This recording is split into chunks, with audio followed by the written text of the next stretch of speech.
Hey everybody, it's JJ and we're back again for another ASUS PCDIY hardware live stream. Hopefully everybody's wrapping up their Friday here in terms of positive productive footing, and everybody's staying safe, staying healthy. If you're like me and you're going to be getting inundated with rain, hopefully you guys also are going to be staying dry and everything's going to be okay for you. But with that, we've actually got a lot of things to jump into in terms of this week's stream. We're actually going to be covering quite a number of actually cool updates in terms of some hardware that we've got coming out. So you guys can see right here, Kar's is going to finally give you guys some information in regards to the latest generation ROG PSUs with the ROG Loki SFXL base series PSUs. We've got an update already to the previously announced ROG STRIX XG27AQMR, which is our 300 Hertz 1440p, I think kind of sweet spot monitor before we jump into our highest end ROG Swift based monitors. We also have an update in terms of a monitor that we announced at CES with the ProArt CRV, which is our updated series, which are really a great value proposition for those of you who really care about color accuracy. We've also got a portable monitor that we're going to be jumping into with the MB16 series.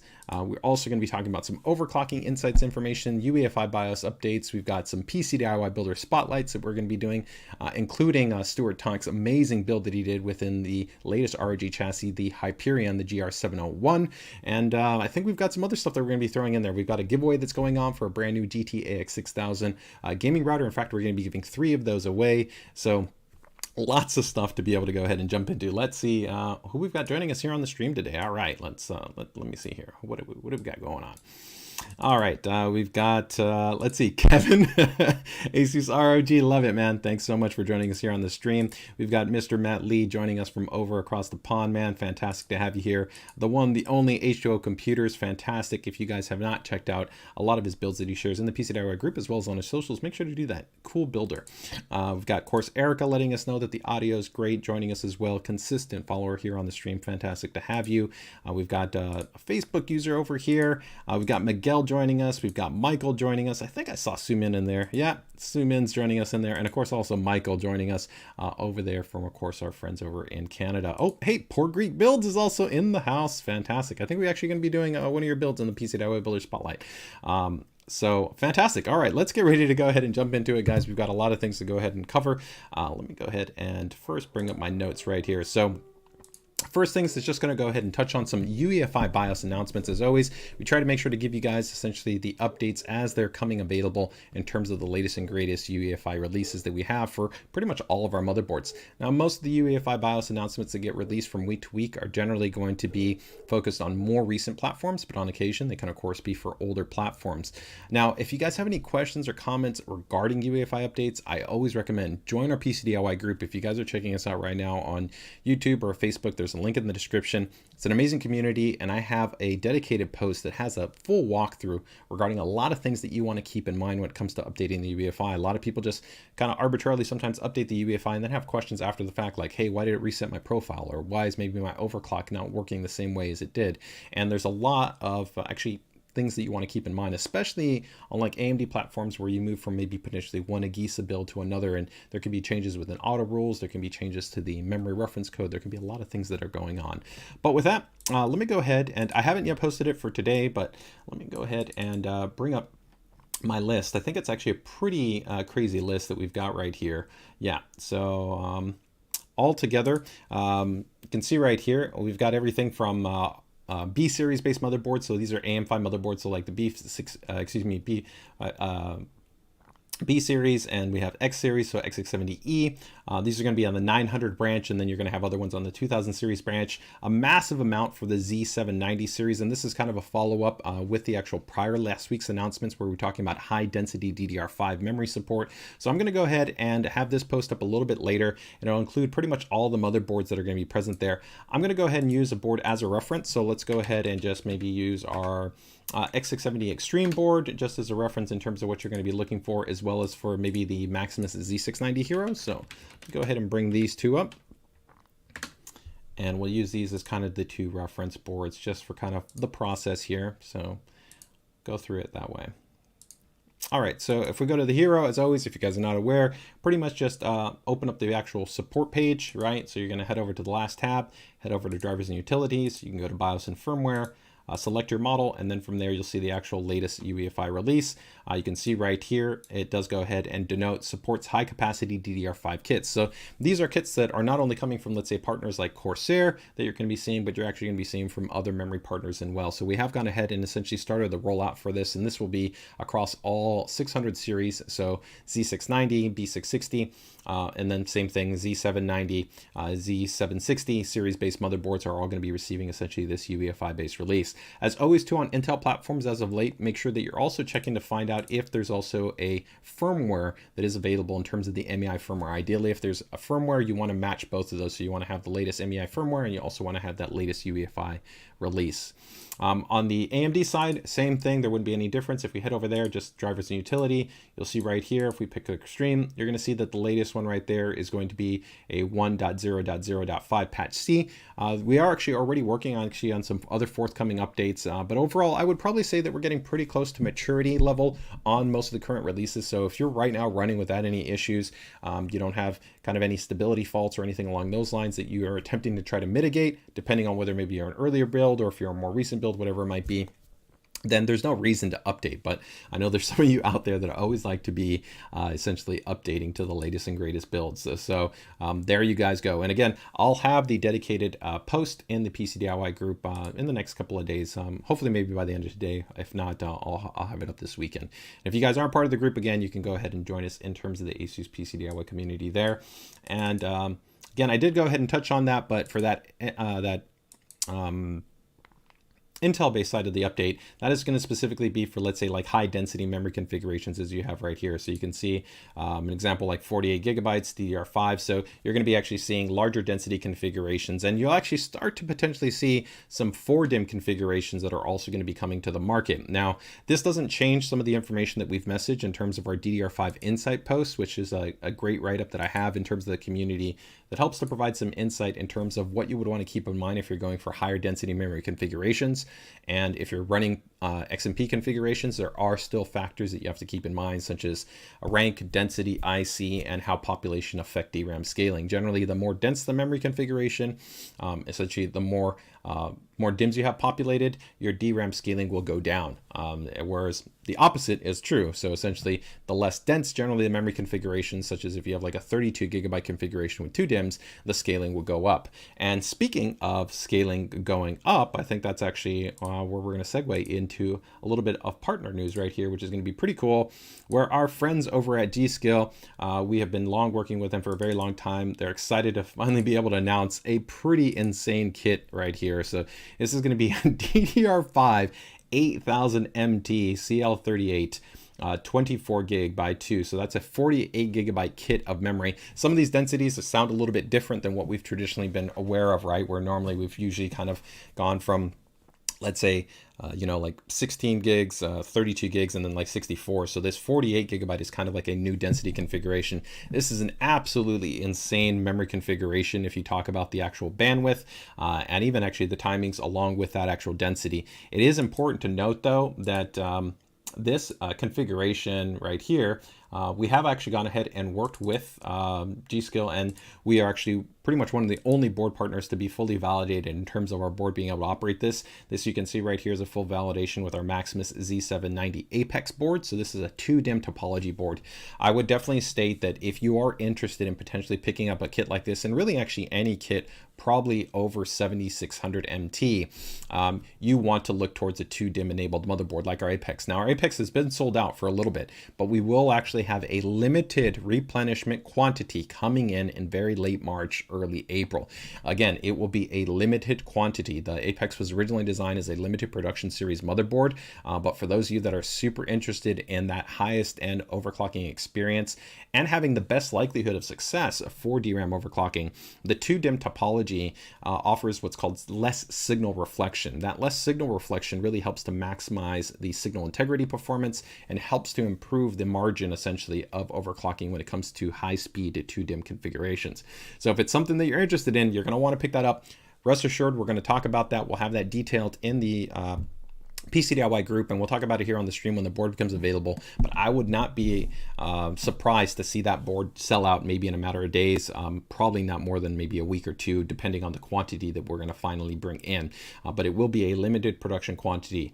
And if you're going to go, of course, for high frequency kits on, let's say, a 4DIMM enabled motherboard, so maybe something like, you know, like the Extreme or the Hero or any one of the other motherboards that we have in our lineup, it's not that you cannot run that type of frequency. You're still going to be able to run very, very impressive frequencies. On average, you can generally feel pretty confident to see about 7,000 MT, 72 and even 74 and even 7,600 MT is going to be possible, but there is some board-to-board variance, and also critically, there's the IMC, or the memory controller. The memory controller is a part that's built inside the CPU, and from CPU to CPU, some have a little bit better memory controller, some have a little bit worse memory controller.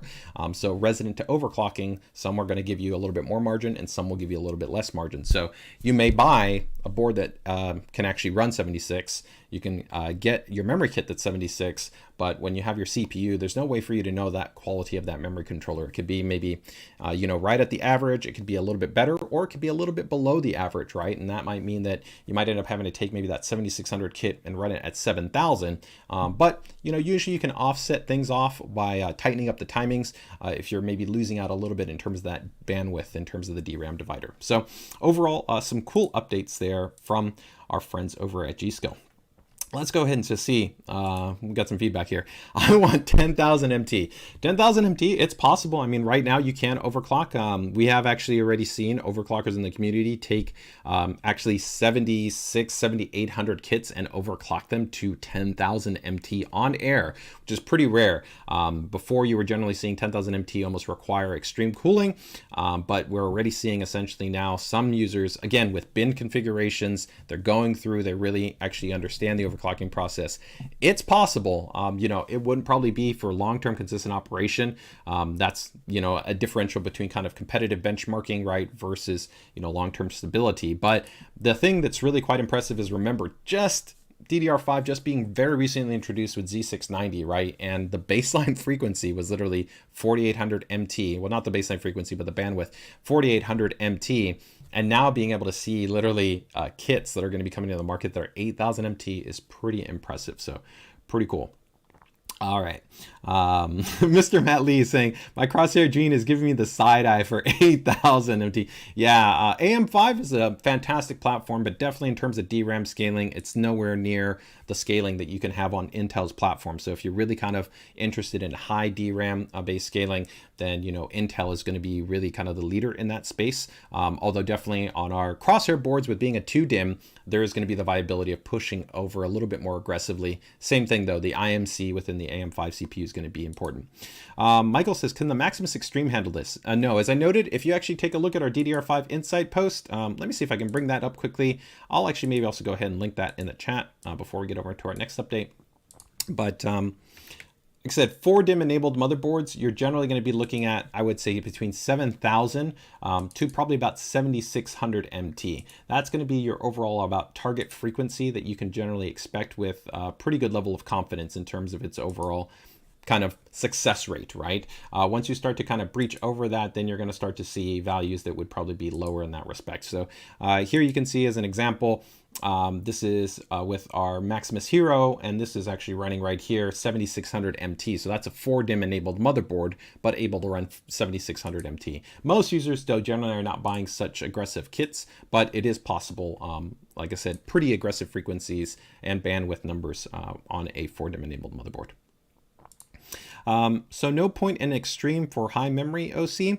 I would say, you know, it depends on what you consider a high memory OC, right? Again, the default frequency that you're talking about when you talk about, let's say, 12th gen or 13th gen, if we go ahead and bring up the 13900K, let's go ahead and take a look at this, right? So your default memory configuration, you can see right here, is going to be 5600 MT, and that's actually going to go down depending on the rank and the density, right? So the more rank, essentially the higher the rank, the higher the density, this value will actually go down. So the default isn't even always going to be 5600, but you know, to me, 7,000 is already a significant increase, and that's very high much memory, because if you were just talking about like a more nominal kind of, let's say, moderate overclock, you'd probably be talking about 6,000 to about 6,400. So literally going into 66, 68, 7,000 up to 72, 74, 7,600, that to me is very, very high. I would almost consider, though, like when you're breaking that 76 to 8,000 category of what we see with that G-Skill kit, there you're very much going to be talking about almost more extreme type of numbers, right? Okay. All right. Just see any other quick questions that might have came up right there. Acash is saying, I got my Zephyrus G14. Very, very cool. Mounts an awesome laptop. We generally cover laptops here. This is a component focused stream. We're all about the PCDIY experience, but that's pretty awesome right there. Hey, Andrew. Fantastic, man. Happy to have you here from Australia, man. Hope you're doing good too. All right. Hey, Nelson. Also fantastic. Happy here. All right, guys. Let's get ready to go ahead and jump into it. Somebody saying, so the Glacial cannot do that. Again, Z690 sees a little bit of, I would say, lower overall relative DRAM scaling compared to Z790. So if you took a 4-DIMM board to a 4-DIMM board, right? So Maximus Z790 Hero versus a Maximus Z690 Hero. Now, if you took a 13th gen series CPU and you ran the same CPU between the two, and I've done this, and I've actually shown this in the DDR5 Insight post. So again, I would recommend checking out that post if you have kind of questions on this. I've shown that you can do 7,000 MT. It's possible. So that would be possible like on the Z690 Hero, the Extreme on the Glacial. Again, though, it's going to be dependent a little bit on some board variants, and then also you have to account for the IMC quality. Okay. All right. So link is there in the chat if you guys are interested in that, and we will kind of go from there. So let's see, we've got that high memory density, we got our UEFI updates, we got some G-Skill news. Let's go ahead and keep in the discussion about some really, really cool overclocking results. So I want to go ahead and put this over here in terms of our kind of OC spotlight. So this is pretty sweet. So if you guys are aware, we're pretty much getting ready right now. The official kind of embargo has finally lifted for the W790 platform. And we've definitely been already seeing some overclocking enthusiasts, me going to town when it comes with the latest generation Xeon Unlock series CPU. So that W3400 series CPU. And if you guys haven't checked out, we have a full live stream that covers our W790 series motherboards, which include the Sage and the Ace. So the Ace is kind of optimally designed for the W2400 series, and then the Sage is kind of optimally designed for the W3400 series. And so OGS did some absolute serious benching on the Sage series motherboard and broke a total, I think 5 records in total, and took, of course, that world record position with the #1 Cinebench R23 score over 132,000. That's absolutely monstrous. For kind of reference, you'd be talking about, this is like around like 3 times the performance that you would probably see with something like a 13900K like normal, with like a normal like AIO or something along those lines. So it's a pretty insane level of performance that was achieved here in terms of that. Now, this platform's not really, of course, intended for, I'd say, general gamers. It's really designed for kind of advanced professionals, for people that really have a high demand when it comes to the cores, cache, frequency, as well as memory density and PCI Express lanes. But it's a truly impressive platform, and just to be able to see already such impressive numbers are pretty crazy. So I think, yeah, #1 spots here in R23. I think there was a R20. There was also, I think, in a Geekbench and 2 other benchmarks. But congrats. I tip my hat over to OGS, man. Some absolutely awesome numbers. Really impressive to be able to see that, and happy to be able to know that it was, again, on an ASUS board. So pretty sweet in that regard. So let me know in your guys' chat, what's your Cinebench R23 score? How close are you to 132,000? Pretty crazy, right? Nelson is asking us, Hyperion case in white? No, as of this time, we don't have any plans in terms of actually producing the Hyperion in white. Doesn't mean that it might not happen, but as of right now, there are no plans to produce the Hyperion in white. Michael gives a little bit of a shout out there in terms of OGS's world record breaking performance with a little bit of a wow, and I would definitely agree. It's really impressive to be able to see just that level of performance. It's absolutely just insane. And keep in mind, that's just, we're right now at launch embargo, which is pretty crazy. So that is pretty sweet in terms of that. And if you're interested, let me just go ahead and quickly show you here just the 2 boards for reference if you want to kind of see the Ace and the Sage. Again, if you guys want to kind of check them out in depth, make sure to go ahead and check out our live stream. They're actually right on our YouTube channel. But right here, this is the W790 Ace, and this is the W790E Sage SE. So again, these are the designed for the current brand new, essentially, Intel Xeon Unlock Series CPUs, as well as Lock Series CPUs. You support extremely high memory density configurations, a huge number of PCI Express lanes, right? It's, you know, the latest and greatest, and kind of similar, but a bit different than what you might have seen previously with Intel's HEDT based platform, so like the X299 based platform.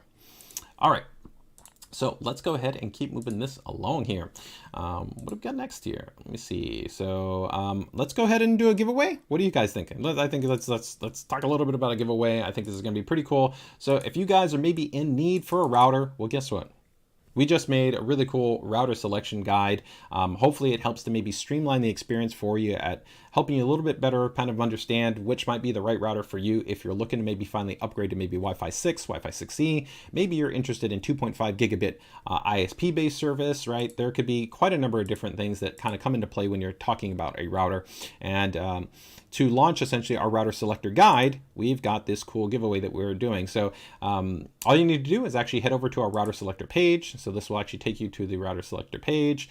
And you can see there's actually some questions right here. Start searching for routers. You can actually go through this little information. So what's your ISP plan? You can go ahead and pick corresponding information. You can click through all that, and you'll ultimately be given a recommendation in terms of what router might work well for you. The other cool thing too that actually exists with this is that you'll have the opportunity that once you go ahead and complete that and share that information as far as which router was selected for you, you can win one of these guys. So this is one of our flagship really series gaming routers. This is the GTAX 6000. It's a Wi-Fi 6 based router. Has a really cool design. You can see it comes in at $330, so definitely not an inexpensive router. Has really impressive range, outstanding throughput, supports 2.5 gigabit ISP based service as well as LAN based connectivity. It's featuring a ultra high performance 64-bit quad core SoC. You've got high-speed USB connectivity on there, and this unit also fully supports our AI mesh technology, which means that even if you needed even more coverage, so maybe you're in a really, really large environment and you need, you know, extra mile type coverage, you can actually pair two of these together, or you can actually pair other ASUS routers, up to about 30 different ASUS routers, 30 plus ASUS routers with this router to be able to actually create your own mesh network. So pretty sweet. And like I said, all you need to do to get in on it is go ahead and jump into that Gleam app and go through the actual submission process, essentially taking advantage of that router selector guide. So this is actually going to be, let me go ahead and check. So Michael, I don't know if Michael checked the terms and conditions. I haven't fully checked all the terms and conditions yet. It should be, I believe, for US and for Canada. Yes, this is going to be for our friends up north. So if you're in Canada and if you're in the US, this is for you. So as always, make sure to go ahead and check out the terms and conditions. But I have gone ahead and dropped that link in the chat, and I'm also going to go ahead and drop the router selector guide in there for you guys if you're interested in checking it out. All right, so let me go ahead and do that.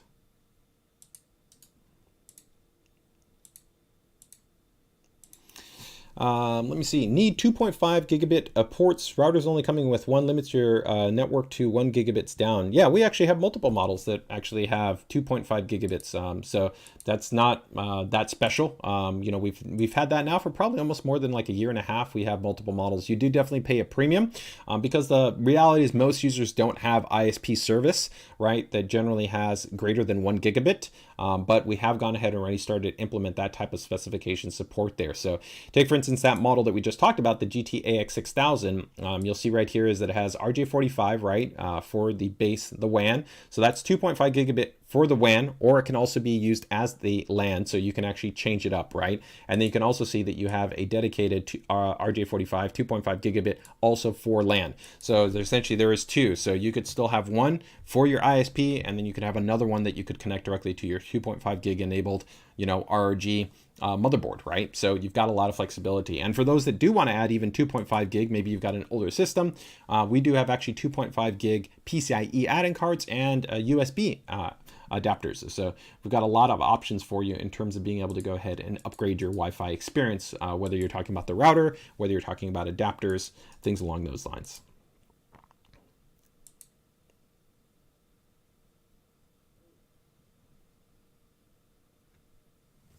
All right, so that takes us there for our giveaway. All right, so now let's see what we got next right here. We got our part selector. Okay, so I think here we're going to get ready to probably start jumping into some of the new products, but I'm going to go ahead and touch on a couple of cool maybe like some little teasers here. So sometimes I like to put some stuff in the notes as far as what's going to be there, and sometimes some other things I'd like to sometimes just surprise you guys with. So one of these that I want to go ahead and just show you guys off here and maybe get a little bit of feedback from you guys is, so many of you are aware that we did release our AP201 chassis not that long ago. So it's a fantastic chassis. It's one of my favorite options, actually pretty inexpensive, very airflow focused. This is actually the AP201. We have it in white and we have it in black.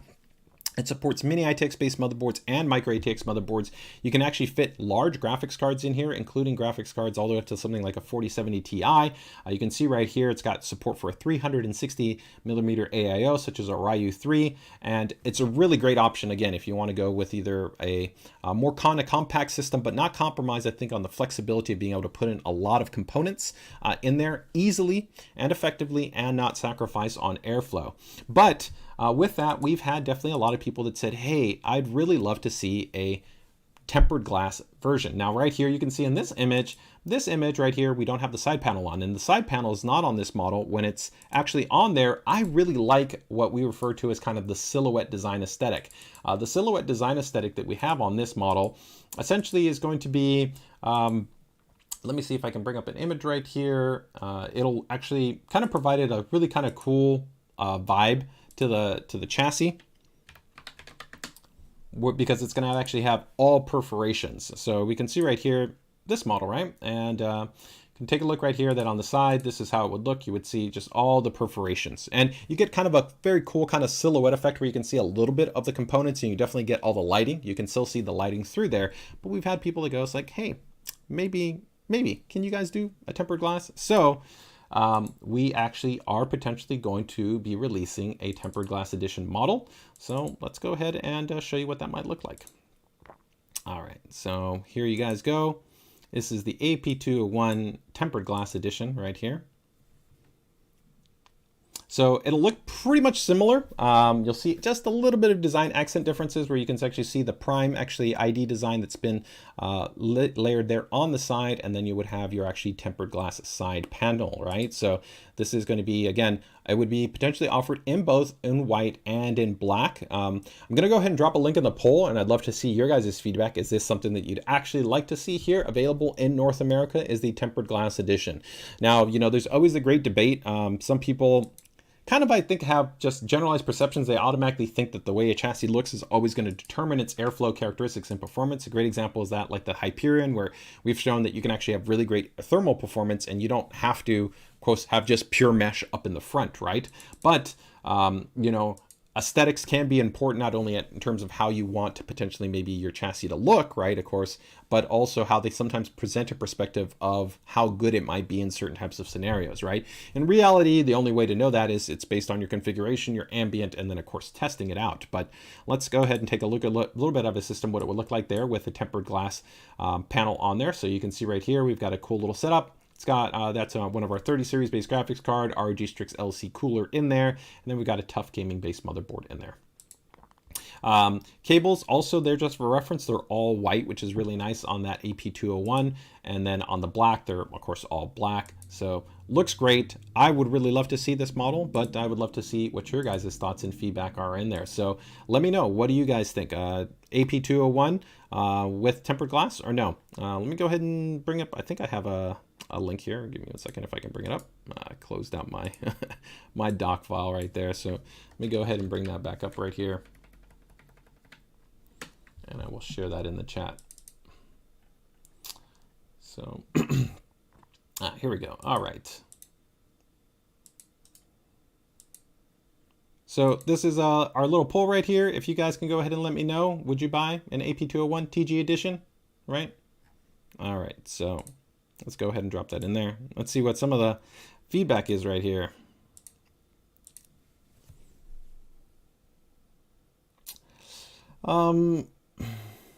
Somebody asking right here, hey JJ, I'm from India and I'm waiting for the availability for the Ryu 3 and the Strix ATX 3.0 PSUs for a long time. I can't actually tell you anything on India. You'd have to actually reach out to ASUS India. Every region has its own what's called product matrix, so they define which products they carry, and some products they might not actually carry in some regions, and pricing could also differ. The Ryu 3 has already launched in North America, so for us it's already available, but I don't know if it'll be available in India, so you would actually have to reach out to ASUS India. And for the ATX 3.0 PSUs, I can tell you that our expectation right now for North American release is probably going to be in Q2 timeframe, probably early Q2 timeframe. That could be similar to India, but it could differ. So again, I can't really kind of give you more information from that, right? Mr. Matt Lee, I got a white tempered glass AP21 at my studio ready for a build soon. Ha ha ha ha. Like he likes to let me know that he gets some of that stuff before I get my final samples. But that's pretty sweet. If you guys aren't following Mr. Matt Lee, fantastic builder. He does some amazing stuff. Really does a fantastic job bringing his experience and expertise in photography and design and composition to be able to show off some really amazing builds. So if you guys have not checked out his socials, make sure to go ahead and check him out. And I think his socials, all of them should be probably Mr. Matt Lee, right? Let's see, some feedback here is I prefer the non-glass version, but it's good that the glass version has ventilation at the bottom for the case in the GPU. Yeah, I wouldn't really be concerned, to be honest, because you have to remember that the front of the chassis has ventilation, the bottom has ventilation, the rear has ventilation, the top has ventilation, and the opposite side has ventilation. So again, there's 57,000 perforations on the standard AP201. So there's already a massive amount that's already present there, and since you don't have direct fans on that side, it's more of a kind of I don't want to say it's not fully passive, right? But it's somewhat of a passive design configuration, right? Because you don't have any fans directly actually blowing in there. So you're essentially just levering ambient flow characteristics that are based on the way that your fans are set up. So in that regard, the thermal should actually still be very good within that tempered glass version. But yeah, it all depends. All right.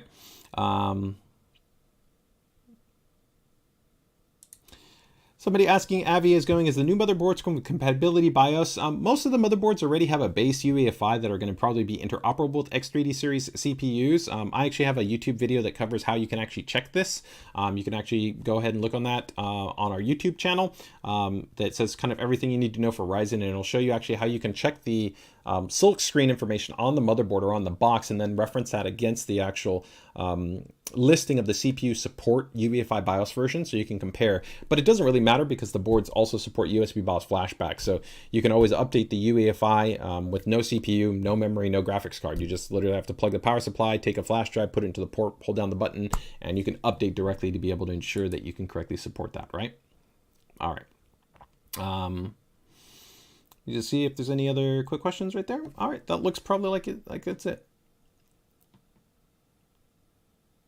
Okay, very, very cool. So that is going to be one little kind of poll that we've got right there. Now, the other one is going to be a very interesting one. So if you guys are, of course, part of our ASUS PC DIY group, you might have seen me post about this motherboard, the Tough Gaming B760M BTF.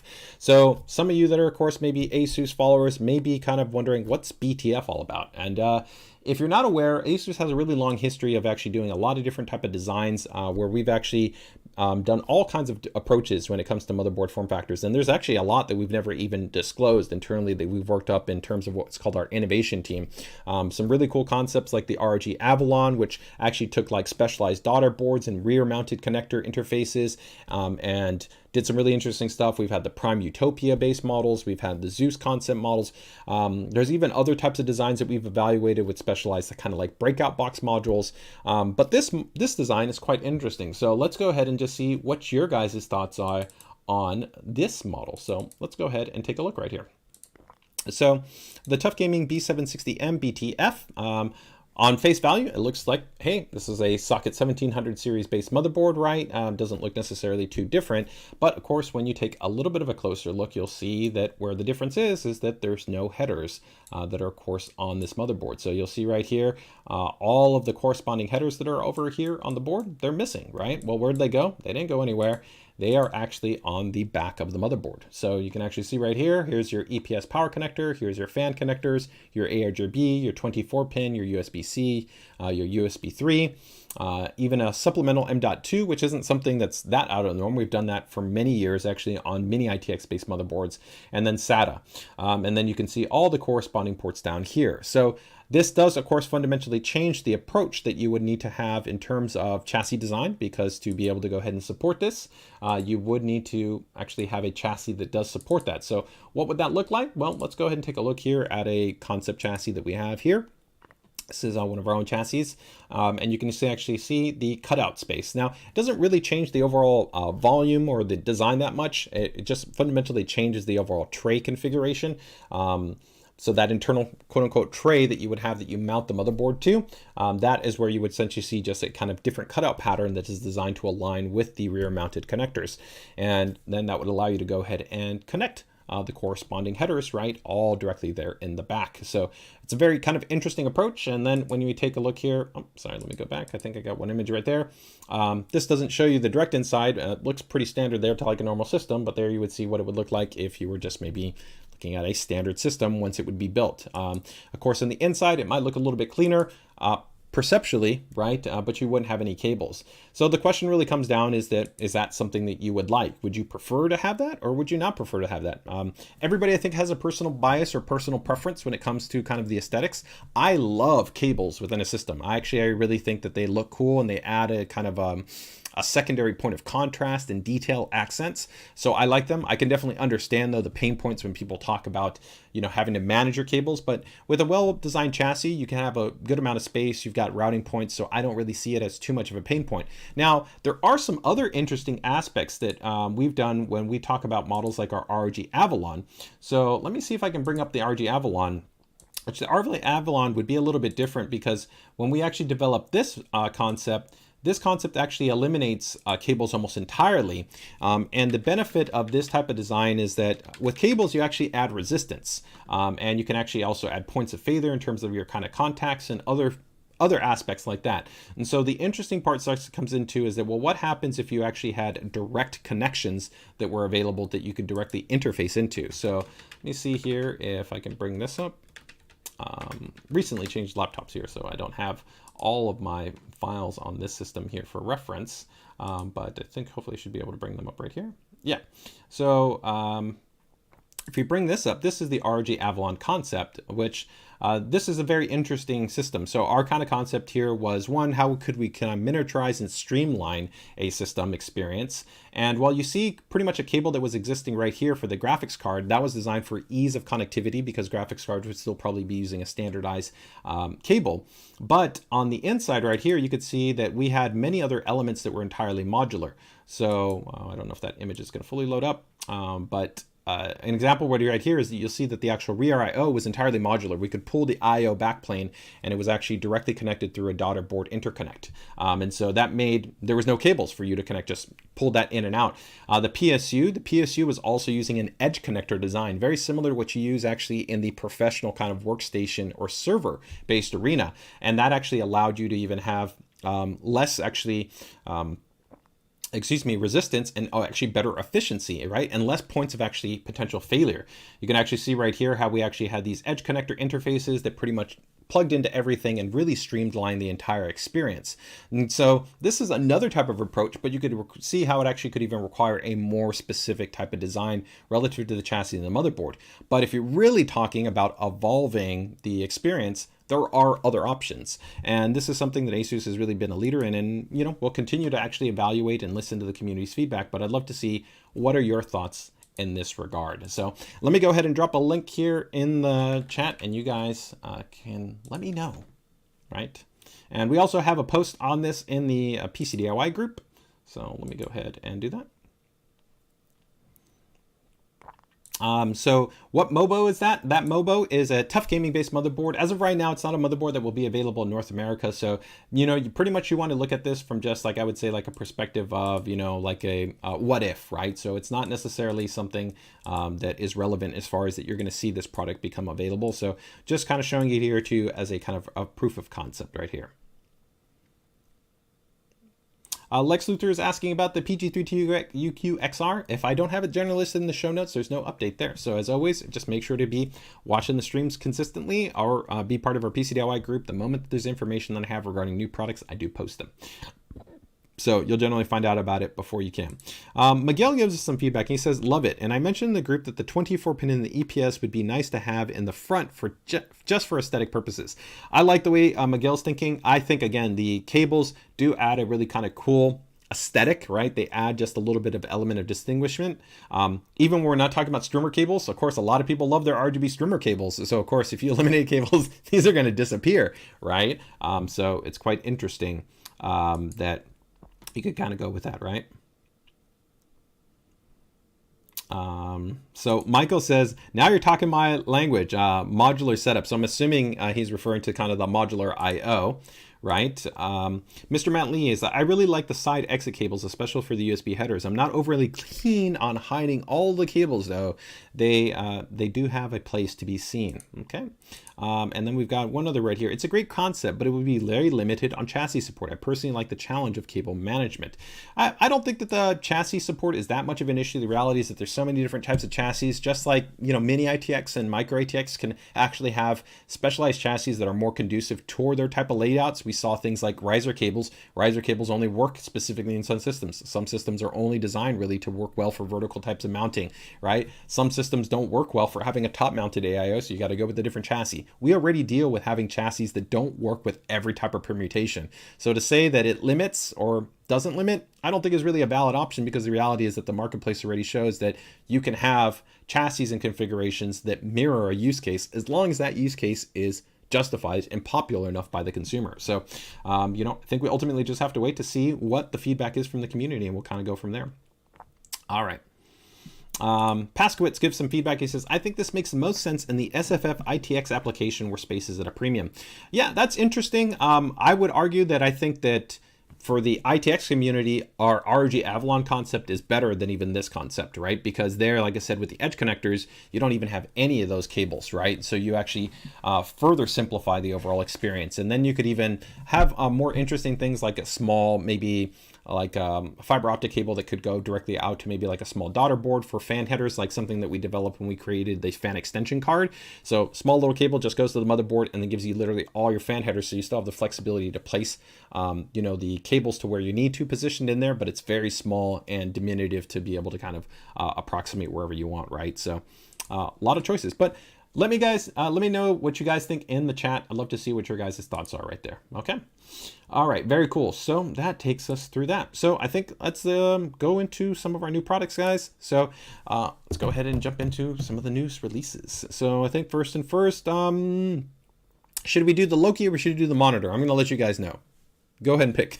I mean, let you guys pick, not let you guys know. I'm going to let you know about them, but I'm going to let you go ahead and pick. So why don't you go ahead and let me know, should we do the Loki or should we do the ROG STRIX XG27AQMR first? So let me go ahead and get my images up first here. And just as a recap again, guys, this is what we're going to be covering in terms of our new products.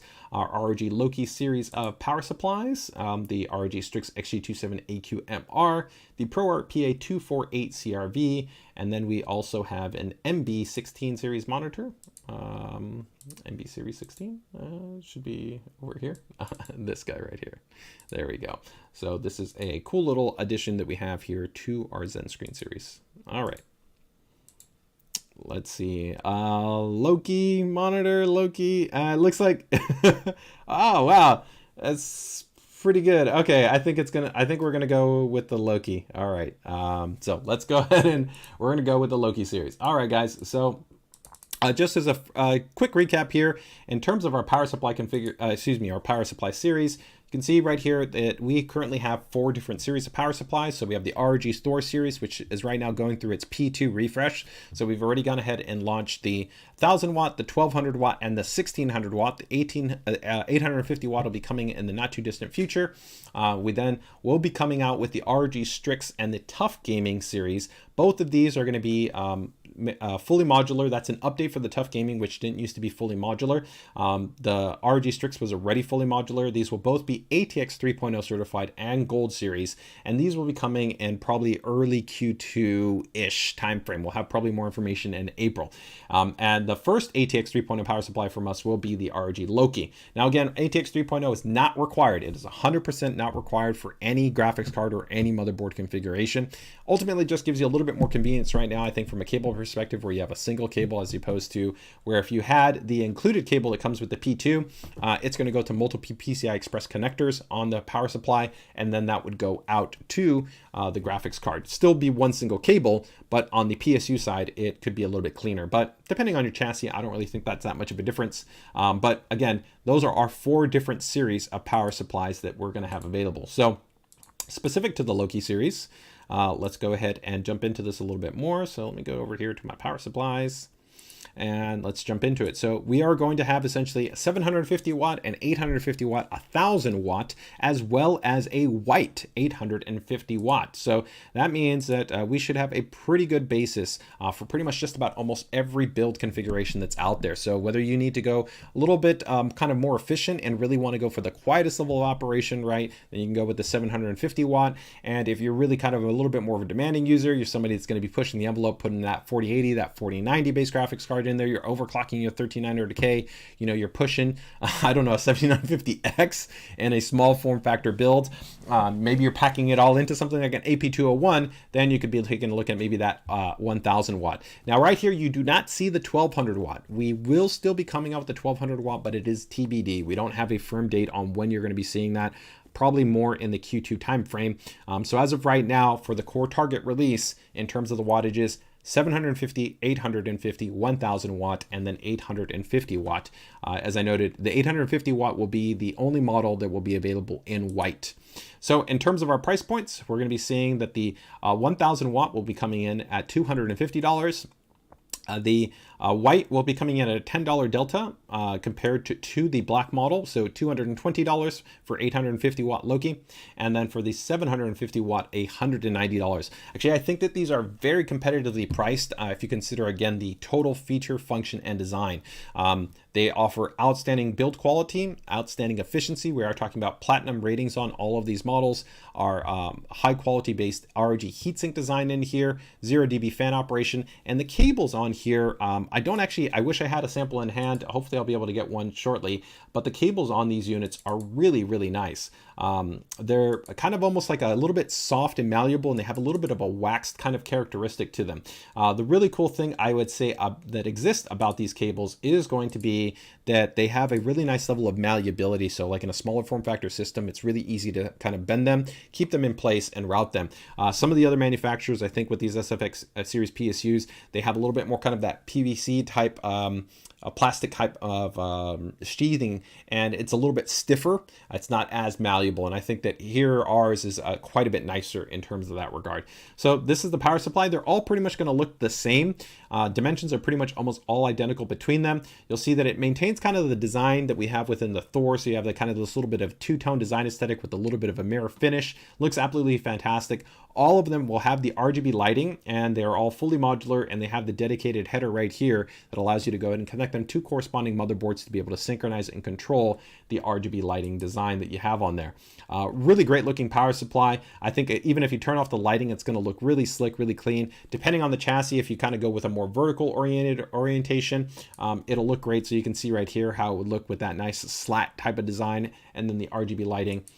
Really great looking, I think, power supply. And then again, even if you don't see anything, it's just really clean, really nice. Compared to a lot of power supplies, which just look a little bit flat and bland, it still actually has a really nice ID design.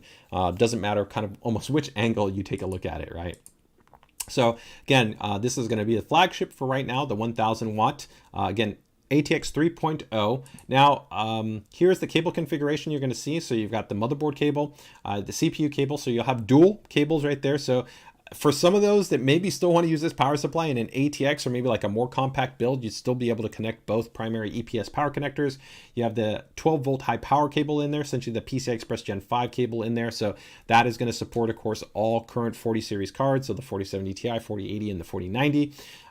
You've got your PCIe cable, which is a single one cable, a PCIe 2. Now, some people might ask, what happens if I have like a graphics card that has 3 PCIe? In that situation, that you would potentially have to get like a custom cable for, because the configuration matrix is a bit different, right?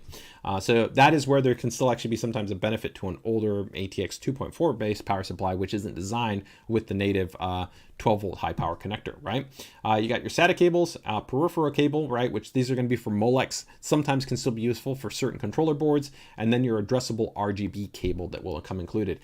This cable configuration is identical across all of the power supplies, so they all come with the same exact power supply configuration in terms of those cables. Again, here is the rear facing configuration. And if you see sometimes in the writing, like when we're talking about ROG heatsink design, this is a hallmark of our higher end ROG power supplies, is that we offer a more dense heatsink topology. So it's generally about twice the volume and density that you have in terms of the heatsinks, which allow the operating components to be better cooled and maintain lower operating temperatures, which in turn also allow us to actually run the fan less at or lower RPMs, which allow us to really have class leading operating characteristics. The Loki series is really outstanding in terms of just how quiet they are. So if we talk about the fan curve on these models, you're going to see that when you're talking about the load, pretty much up to 40%, the fans are 100% silent. You're pretty much not going to hear anything. It's super, super quiet. And then you can see it ramps up from there. Now, when we're talking about the actual acoustic ratings, they are really, really, really great. I'm going to go ahead and bring up what I think is probably the overall sweet spot model, which is the 850 watt. And here we can actually take a look at the kind of the noise plot. And you can see right here that most systems, probably when you're talking about your normal wattage consumption, you're probably up to around somewhere in this 300 to 500 watts is probably what you're going to be using. And you can see that when you're under 500 watts, you are going to be between 15 to 20 dBA. So really, really, really quiet. And even when you start to push at that high power consumption, right? So here you would start to be getting into really kind of overclock configuration, really heavy demanding type of loads with very high end hardware. When you're talking 500, 600 or 700 watts, this is still going to be in the 25 to 30 range, right? So it's really, really impressive when you talk about the overall acoustic parameter. And this is significantly better than other competitors in the space when we talk about power supplies. But this has already been the case for ROG power supplies. ROG power supplies pretty much are right now the benchmark. They're about the quietest power supplies that exist on the market. ROG STRIX Aura series, I can tell you're going to blow all the other pretty much power supplies just about out of the water in this regard. The Thor series are also already outstanding in this regard. So if you really are looking for a quiet system, which I think is kind of ideally suited when you're talking about SFX, L type power supplies, because you're talking about compact systems, then this is where they really have a strong advantage, is going to be that fan curve, the heatsink design, and then that outstanding, of course, efficiency from that rating, which of course is going to be a platinum rating on these power supplies. So if we take a look here at the RGB lighting, this is just a little bit of a simulation right here, but just to show you guys, if you're kind of wondering what it might look like, let's go ahead and take a look right there a little bit at kind of the RGB lighting. You'll see there's a little bit of lighting right there on the side, and then you also have a little bit, of course, of the lighting, well, a lot of the lighting that's visible right there at the top. So that is the ROG Loki series. Again, 750 watt, 850 watt, and 1000 watt. Probably should be expecting availability in the not too distant future, probably within about the next 14 days or so in terms of overall availability. So let's see. We got a quick question right here. Does it come with an ATX mount adapter? Yes, all the models come with an ATX mount adapter. If you're wondering what that is, essentially it's this little bracket, and the little bracket means that if you want to mount it into an ATX system, then you would actually be able to make that in there, because if not, the power supply is physically, it's too small, right? So yes, it does actually come with the ATX mount adapter inside the box. Okay. Michael's giving us some great feedback right here. It says fantastic design. Very, very cool. Love these PSUs. Very, very cool. Michael's asking, can you purchase PSU cables from ASUS? As of right now, no. We are actually talking to our service and support team to try to bring in some, I'd say, like additional inventory to try to account for not only maybe replacement options, but also maybe sometimes just people want maybe one of a more specific cable and the official cable as opposed to maybe like a third-party cable. Of course, we will already be submitting essentially all of the actual pinout information to partners like Cable Mods. So again, Cable Mods will be a great choice that if you want to get custom cables, specific lengths, different types of colors, then of course Cable Mods is going to have you covered and it's going to be good to go. Mr. Matt Lee saying the Loki is going to look awesome mounted at the front of an AP201 with a subtle RGB glow coming through the mesh front panel. We'll post pictures in the group soon. Yeah, that sounds awesome, especially because in the AP201 the power supply does mount there in the front, and because of those micro perforations you don't see the power supply, but you can get that glow effect that comes through from the power supply. So I think that's pretty sweet. Paskowitz says, very, very hyped. Sweet. And we've got somebody who says, I just ordered my ROG Hyperion last night. The hype is building. Yeah, the Hyperion is awesome. We've already had quite a number of people that actually been posting there. It's inside the group. It's pretty sweet. Somebody's asking about who mounts their PSU with the fan up. For one, it doesn't really matter that actually much in terms of overall performance characteristics. Again, keep in mind, we actually have the heat sinks that are going to be present in there. Orientation on our power supplies is a little bit more dictated also by the aesthetics in relation to that. So it's very much dependent. But again, a lot of the load, especially on the ATX series, you're probably not even having the fan spinning. So the relevancy of whether you're talking about up or down is somewhat mitigated by the fact that essentially that you already have the higher performing heatsink assembly that's present within the inside of the power supply, right? And then we have one question. Will the Loki be available on the ASUS store? Yes, it will be available on the ASUS store. So I would say that the overall probably time frame hopefully might be a little bit sooner. Generally, our ASUS store and Newegg tend to be first in terms of availability. So again, once we have a listing available, we will post that in the group as an update to our featured announcement post to let you know that it's in stock if you're interested, right? Yeah, Colton, sorry to hear that. I mean, again, I don't think it's an issue. Again, you already get the 12-volt adapter cable that's inside the box, so it fully works, right? We already have a lot of users right now that are running the Thor P2 with a 4070 Ti, 4080, and 4090. So to me, I don't see that there's any relevancy in terms of stopping yourself. If you really like the design, the performance is outstanding with the Thor, right? And it's super quiet. It's got that RGB, right? And it also has that OLED wattage, right? So you get all those kind of plus points, right? So I think you're good to go. So I would still probably consider picking it up. Mr. Matt Lee also gives us a little bit of preview here, is that the new Tough Gaming PSUs have the nicest standard cables. I actually stopped using extensions because they're that nice to work with. Hopefully the Loki carry those same cables in the kit. I haven't seen the final version, but I believe they actually should be. If you're talking about this really kind of almost individually stranded, kind of nice, like smooth wax cable, they do look really, really good. Like I said, we already kind of set that. I think that was already a tone that when you had the ROG Thor series, the ROG Thor series had individually sleeved cables, which is one of the reasons why it was also premium compared to many other competitors where they kind of just included a black cable. Ours were already kind of individually sleeved, so a higher quality cable that would save you money from having to go buy maybe an individually sleeved cable. Of course, customization is another part, but we also included that Cable Mods coupon code. So overall, some cool updates, man. We'll wrap it up there with the Loki with a nice comment there from Sumin. He actually imported his, as Sumin does on occasion right there. So if you guys are interested, make sure to go ahead and just check out the group. We've got already a couple of people that have already posted it. Awesome addition. Again, I think is going to be a great choice for those of you looking for SFXL based PSUs. Really a great choice for mini ITX based builds and micro ATX based builds. DePoet says, hey, did I miss the talk on the PA248CRV? Nope, don't worry. I'm going to be getting to that guy in a little bit, man, but happy to have you here in the stream, man. Hope you're having a fantastic Friday, man. Very, very cool. Yeah, Suman says, Loki cables are awesome, right? And then is the white Loki, is the white, is the cables for the Loki white, is assuming what you're asking. Yes. So yes, you will actually have that. That's already been a hallmark, just like our ROG STRIX series power supplies that were in white. So we already had like our ROG STRIX, where we're one of the only manufacturers that also made the power supply along with the cables in white. So again, you do, I think that's a very reasonable premium when you consider, again, the Loki $10 delta, right, for that white, and then also have that. So pretty nice. Okay, so let's go ahead, and I think the next update here was going to be for the monitor. So let's go ahead and actually get into the monitor. So this is going to be for the ROG STRIX XG27AQMR. So that is a big mouthful there in terms of the actual model name, but this is a great addition here to our lineup. Let me go ahead and bring it up here. And I should have it over here in terms of our monitors. Yeah.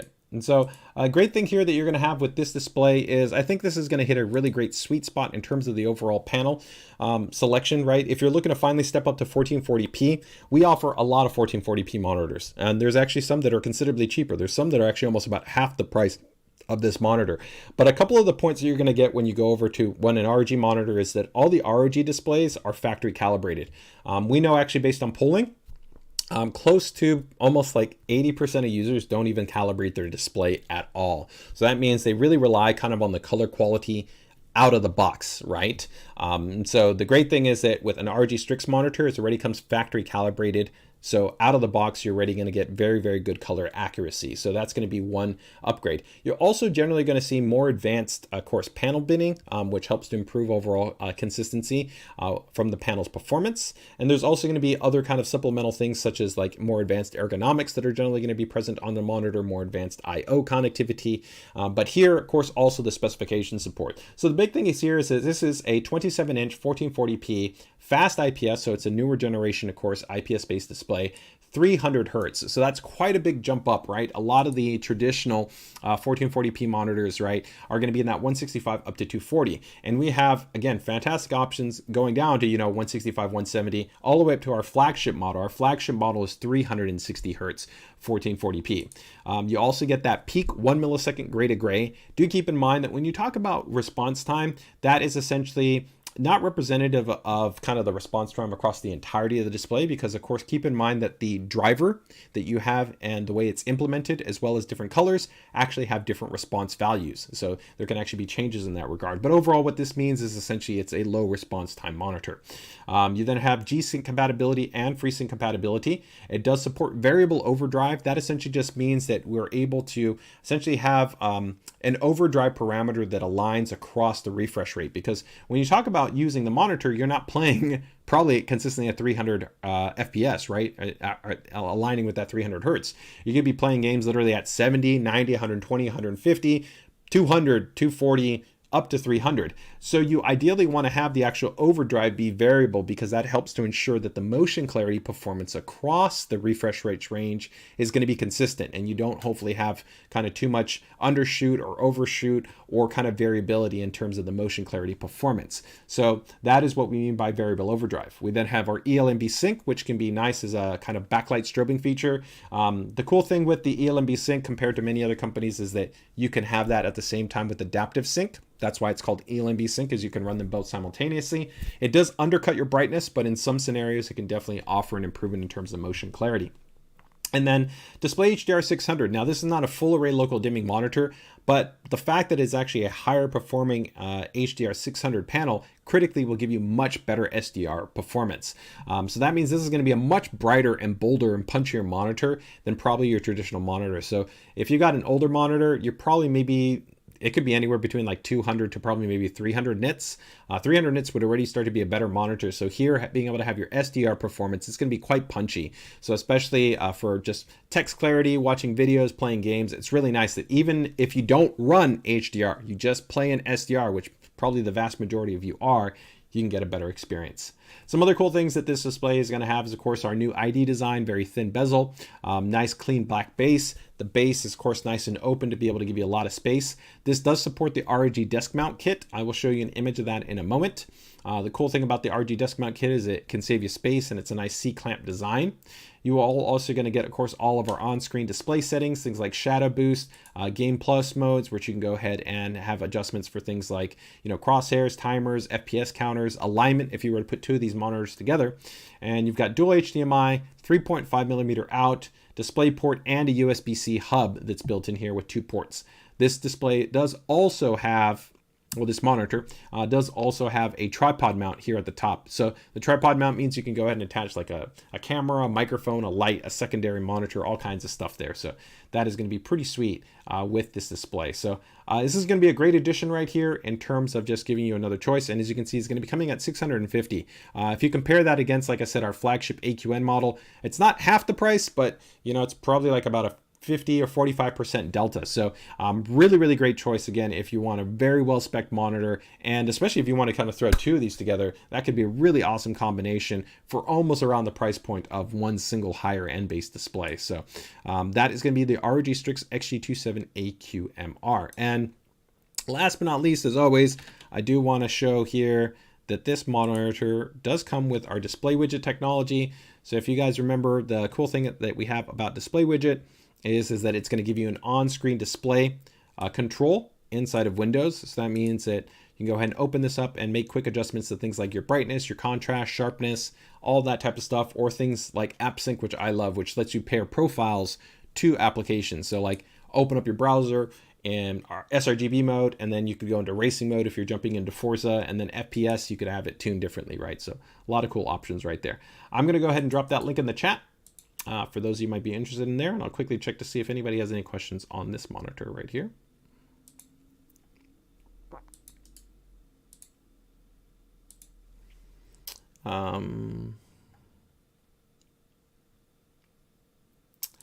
So yeah, Migriso says, does it have display widget? Yes, it does have display widget on there, so you are good to go right there. Michael says, no ASUS projector light. No, usually the ASUS projector light is really only for the high-end ROG Swift monitors. So that's like the highest end monitors that we offer will usually have the kind of little projector light that we have on there, okay?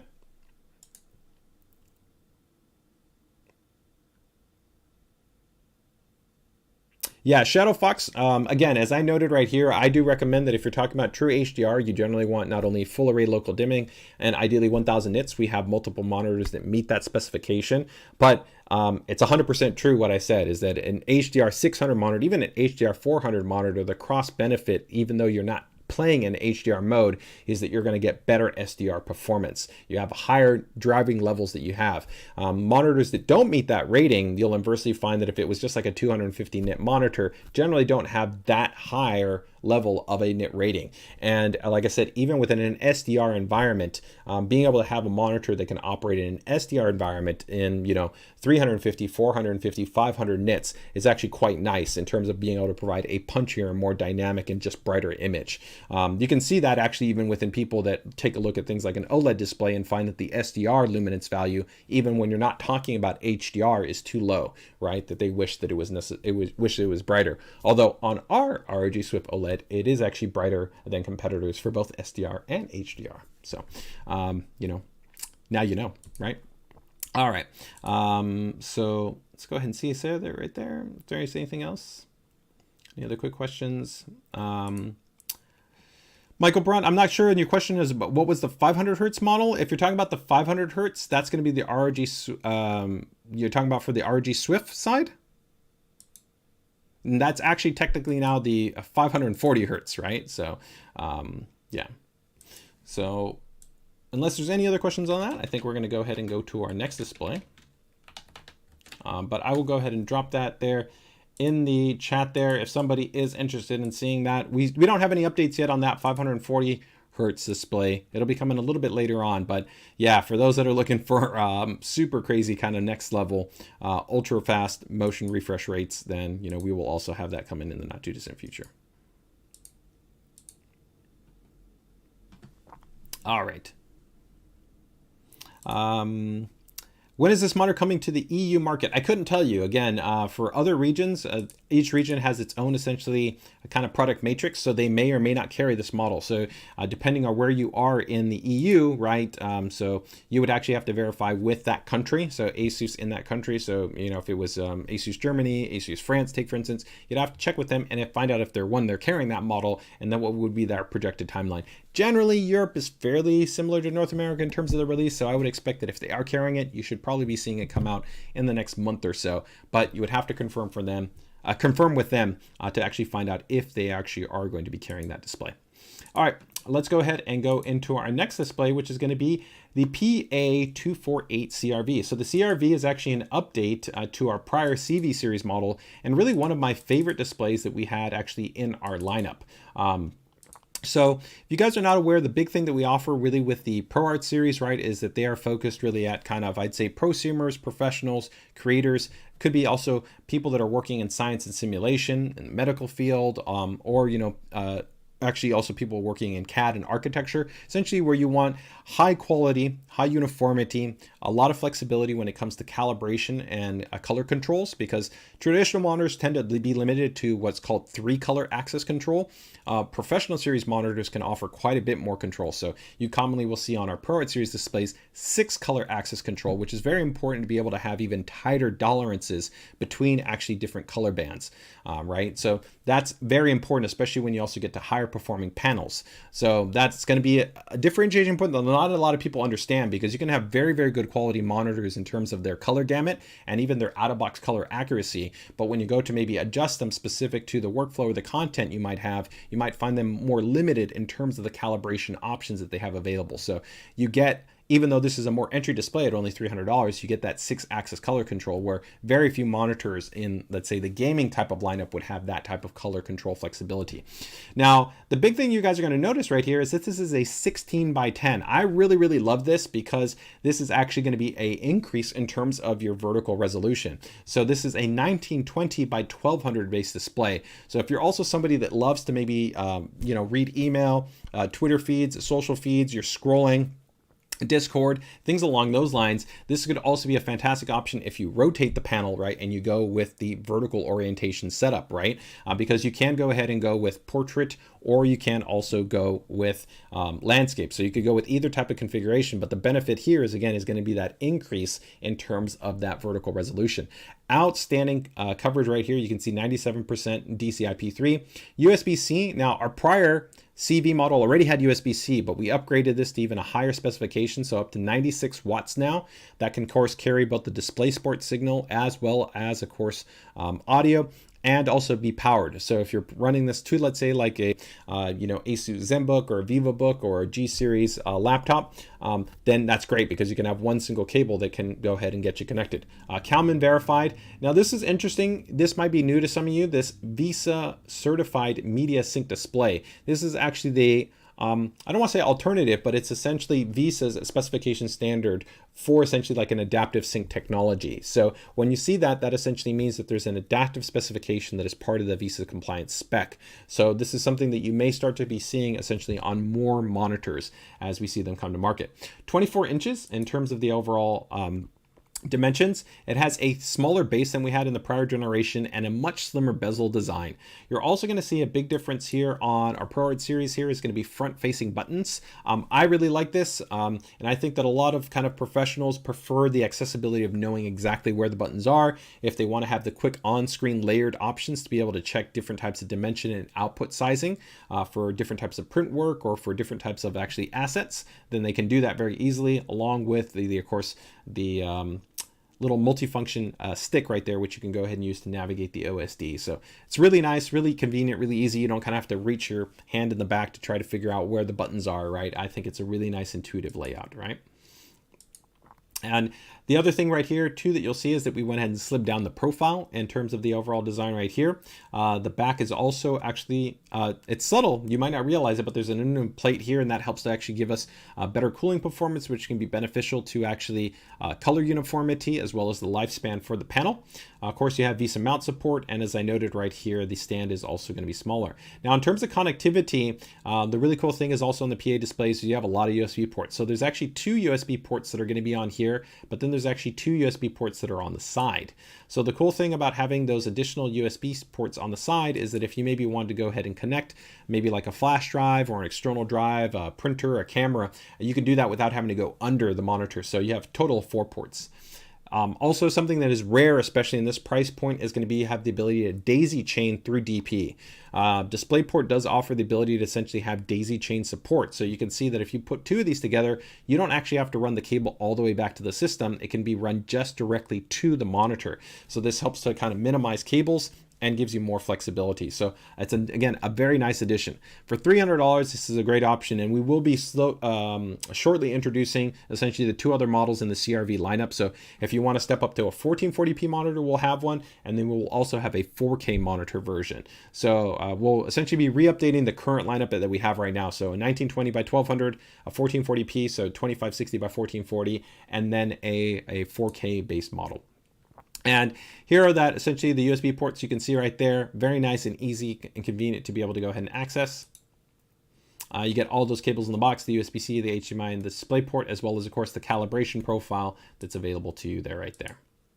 And you can see right here, height, swivel, pivot, and tilt, all that range of adjustment is built in. So you're very, very well taken care of when it comes to the overall ergonomics. And like I said, the pivot is really nice for this monitor, which has that 1900 by 1200 display resolution support. So that is going to be the PA248CRV. Let me go ahead and drop the link in the chat for that one, guys, if you guys are going to be interested in that. And also, just as a sidebar, some of you guys might not be aware, but we do have an actual kind of collaboration deal with Adobe for Creative Cloud. Essentially, a wide number of our products, but pretty much almost all the ProArt series products, you get 3 months of Adobe Creative Cloud included with the purchase of that. So you can go in and redeem that. That's actually a pretty nice value. I think the base right now, I don't even know what they're charging me monthly right now, but it's like $55. And I think actually went up a little bit. I think it's almost like $60 now, almost $60 a month. So if you consider that's, you know, almost $180 value that you're getting also on top of that, that's included. And I believe this can be credited to a pre-existing essentially account. So if you're already essentially paying, it's not like it's only for new subscribers. You essentially can get this additional promo credit that can be applied to that, but do verify on the terms and conditions in that regard. Okay.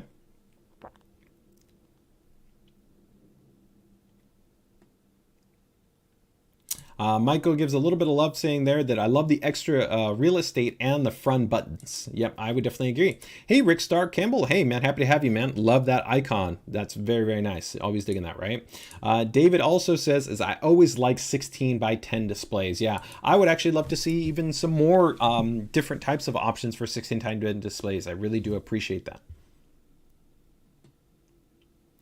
Shadow Fox, I'm not sure what your specific question is. You know, it's hard for me to see every single type of question in there, but you know, I think with any type of functionality, when you talk about something like, I think you're maybe wanting more flexibility or more functionality when it comes to ELB sync. It's quite challenging because there's so many different types of game scenarios with different types of parameters that can be beneficial. We are continuing to look at how we can kind of fine tune and optimize that. And sometimes that'll be introduced with maybe supplemental firmware updates. We're also going to be releasing essentially a new version of display widget that could offer some more advanced options for people to tailor things. And we're also working not only with our panel partners, but also with actually developers in the community and even leading review sites like Blurbusters on validation processes. So there's always a lot of things that get into the complexity of what is the right way to design a panel, because some people prioritize certain values and certain specifications and certain levels of operation versus another. A perfect example of this would be 60 hertz operation, even on ultra high fast refresh rates. Some people go, what's the point of trying to optimize, let's say, firmware characteristics for 60 hertz operation? The reality is that there's actually a wide number of games and content that was specifically designed and optimized for 60 hertz. So you would ideally potentially want the actual firmware, the scaler, and everything that goes along with that to be tuned to that. But does that potentially come at the expense of the monitor operating better for, let's say, higher refresh rate scenarios? And then it comes, well, which is the right choice? To maybe the gamer that only plays at one specific maybe refresh rate or a lower refresh rate, they would argue theirs is more important versus the other, which would justify saying, hey, no, mine is the right way. And in reality, there's no actually right or wrong. It really just comes down to trying to hit the right balance. And that's always going to be a challenge when we talk about when you get into higher performing or specialized features and functions. But it is something that we always consistently looking at. If you have specific feedback that's constructive and well detailed, feel free to go ahead and send it over. PCDIY@asus.com. I'd love to go ahead and take a look at it. Probably already aware of it and probably already have our team looking at it. But display validation takes a long time. It's not something that's very easy. There are, literally hundreds of permutations and tests and a lot of things that have to actually go through to be able to kind of reach kind of a satisfactory state when you go through kind of dialing in final specifications and settings. So it is a little bit of kind of a long gestation period to be able to see even incremental changes for some of the specific operating parameters. So hopefully that answers your question. If not, like I said, email me and, I'll try to see what else I can provide you feedback on. But I'm not going to continue to spend time on that. Let's go ahead and go into our next display here, which is going to be a mobile display. You see right here, this is going to be for the ZenScreen series. So ZenScreen series is one of my favorite lineups.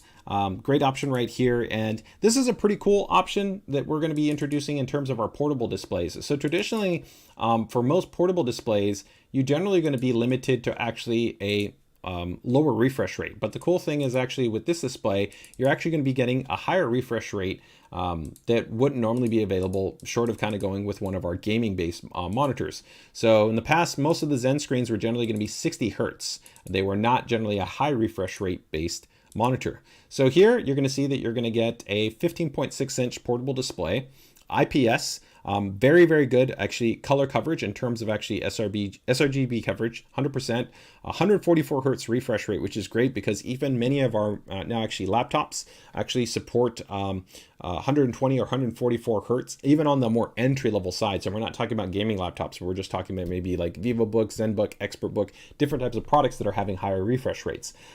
These are also great options too. We're seeing more and more people use portable displays in conjunction with a desktop system. Maybe you just want to have something small and compact that you've got email, photos, maybe some display animations, different types of assets that are kind of present there.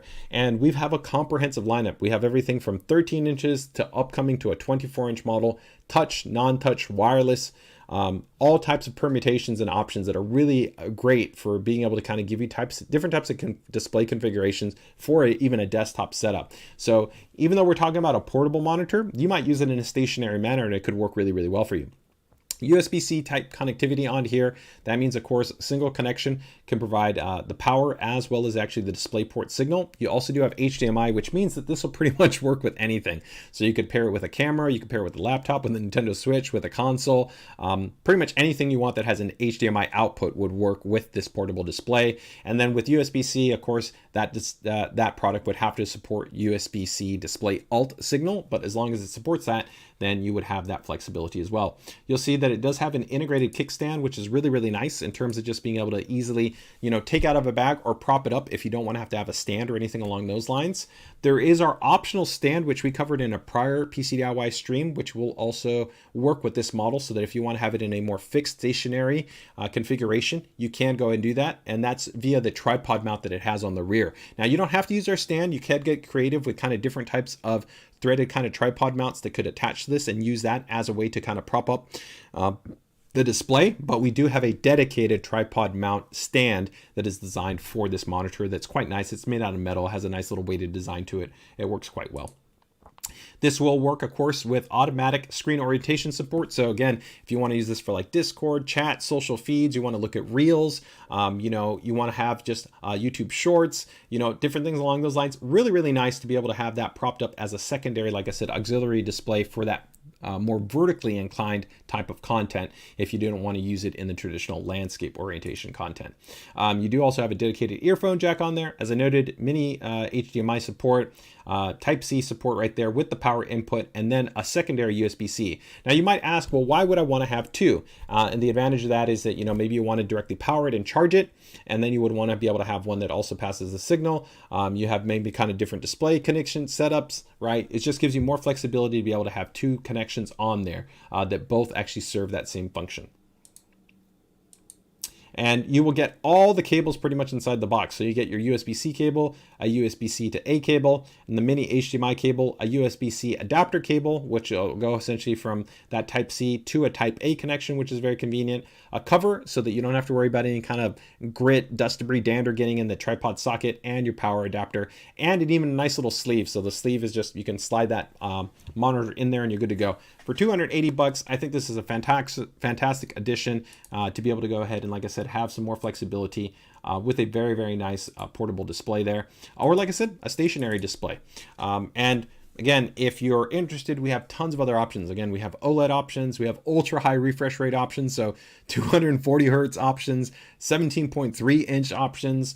We have ones with touch, we have ones with an integrated ASUS wheel, right, which actually allows you to have more customization for things like Adobe apps, all kinds of different displays. So lots of options for you right there. So that is going to be the MB16AHG. All right, very cool. See if we got any quick questions on that guy in terms of a portable display. And looks like no. All right, very, very cool. All right, so last but not least, I wanted to go ahead and give an update here in terms of just one other product. And we talked about it a little bit earlier, which was going to be with our actually workstation-based motherboard. So specifically the ProWS Devon 790 Ace. So let me go ahead and bring that one up right here. So this is going to be under our workstation series lineup.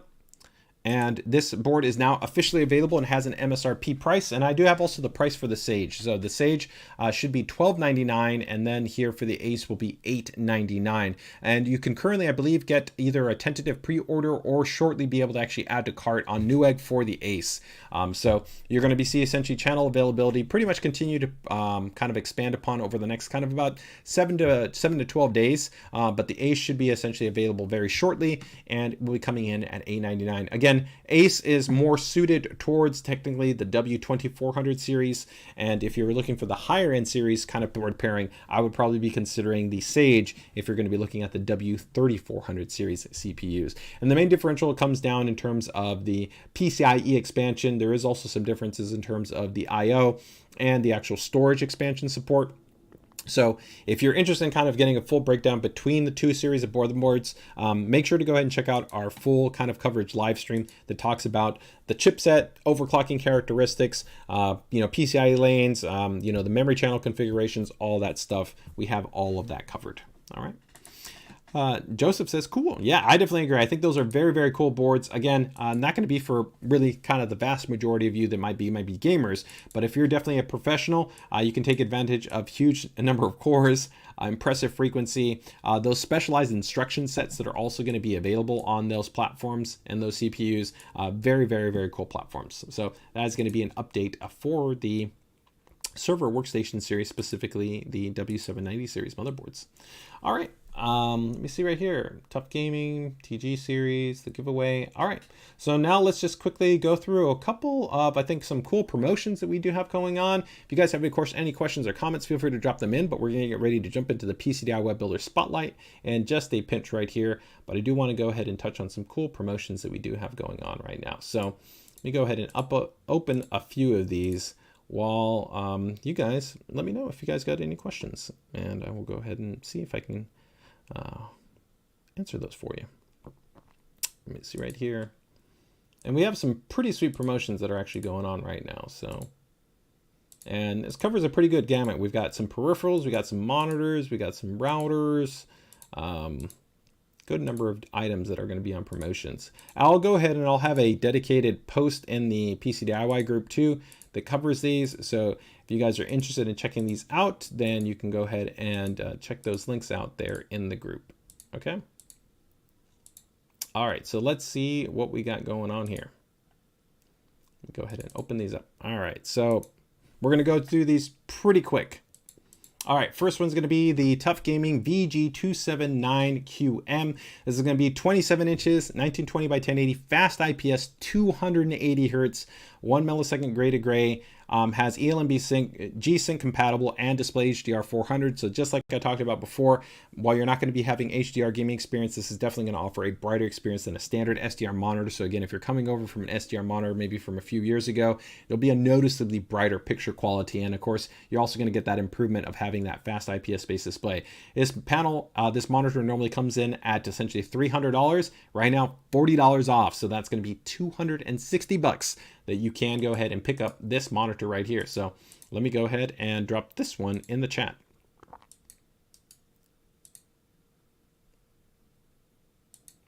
Hey, Shadow Fox. I won't read an essay, but if you have specific points or details that you want to go ahead and share, feel free to go ahead and do that. PCDIY@asus.com. Next one right here, we've got the MB16AH. This is going to be following in kind of that MB series, right? We've got the ZenScreen. It's going to be a 15.6 inch, again, IPS, full HD, USB-C, and micro HDMI, very similar to what we talked about there, but this one is not going to be at 144 Hertz, right? It also has a little bit of a different design where it doesn't have the integrated kickstand, but it has actually an integrated cover that also can kind of serve as a soft kickstand, but great price point. Again, $180. Is going to be its price. So save 30 bucks off, normally $210 for this guy right here. So this is a great option. Again, if you're looking for a portable display, save a little bit of money. Really great option. And I didn't talk about this in monitors, but I do think it's important. Keep in mind that with many of our displays, especially pretty much our desktop displays, many manufacturers like Samsung and LG, they only have a 1-year warranty for the vast majority of their monitors. On our traditional LCD monitors, we offer a 3-year limited warranty. For me, especially if I'm spending like $300, $400, $500, it's nice to know that I've got actually a broader level of coverage. So pretty cool right there. So let's go ahead and drop that one there in the chat. Next up right here, we've got the ZenScreen Go. This is the MB16AWP. You can see $50 savings. Now this one is a little bit more expensive, right? But why is it a little bit more expensive? The reason why is because you see Go. Go means that this actually has a built-in battery. So that means it is truly a portable monitor. That means that you have the ability that you can go ahead and connect, like I said, your phone, your phone, your camera, your Nintendo Switch, your console, whatever you want to this, and you would be able to go ahead and use it wirelessly without even supplying it any power because it actually has a built-in battery. It does also support wireless mirroring for both iOS and Android and Windows. So you actually have the flexibility that you can wirelessly display to this portable display as well. So again, normally $450, $50 off right now, you can get it for $400. Really, really nice option right here, and very flexible. One of our most flexible displays, and actually quite slim, still 11.5 millimeters with that 7800 milliamp battery, right? Really, really nice flexible unit. So, and this one also does have that integrated kickstand in there. So I think this is a really nice option right there. So check that one out again too. So nice promo that we have on that one. Tough Gaming H1 wireless headset. This is our most recent one for the Tough Gaming lineup. 20 bucks off, normally $90. Right now you can get it for 70 bucks. 2.4 gigahertz. It has a USB-C wireless attachment. So really easy. Again, you could connect this to your Switch. You can connect this to your laptop. You can connect this to your desktop. It's actually got pretty punchy drivers. These are the same Asus Essence drivers that we use on some of our higher end headsets. So pretty good bass response, good tonality, good detail there. It doesn't have like the ESS Saber DAC that you have like on our higher end Deltas, but a solid unit for definitely its price point, and also being fully wireless and also very lightweight. I really consider anything probably under about 350 grams to be quite comfortable. This is going to be sub 300 grams, so a very lightweight base headset. Okay. Now I think this going into some of the routers. Yeah, so GT-AXE 16000. This is about the flagship. This is pretty much about the fastest thing you can get on the market, right? This is a quad band Wi-Fi 6E router. You're going to actually have also dual 10G on this guy. Absolutely beastly unit. This is normally $699, so $700.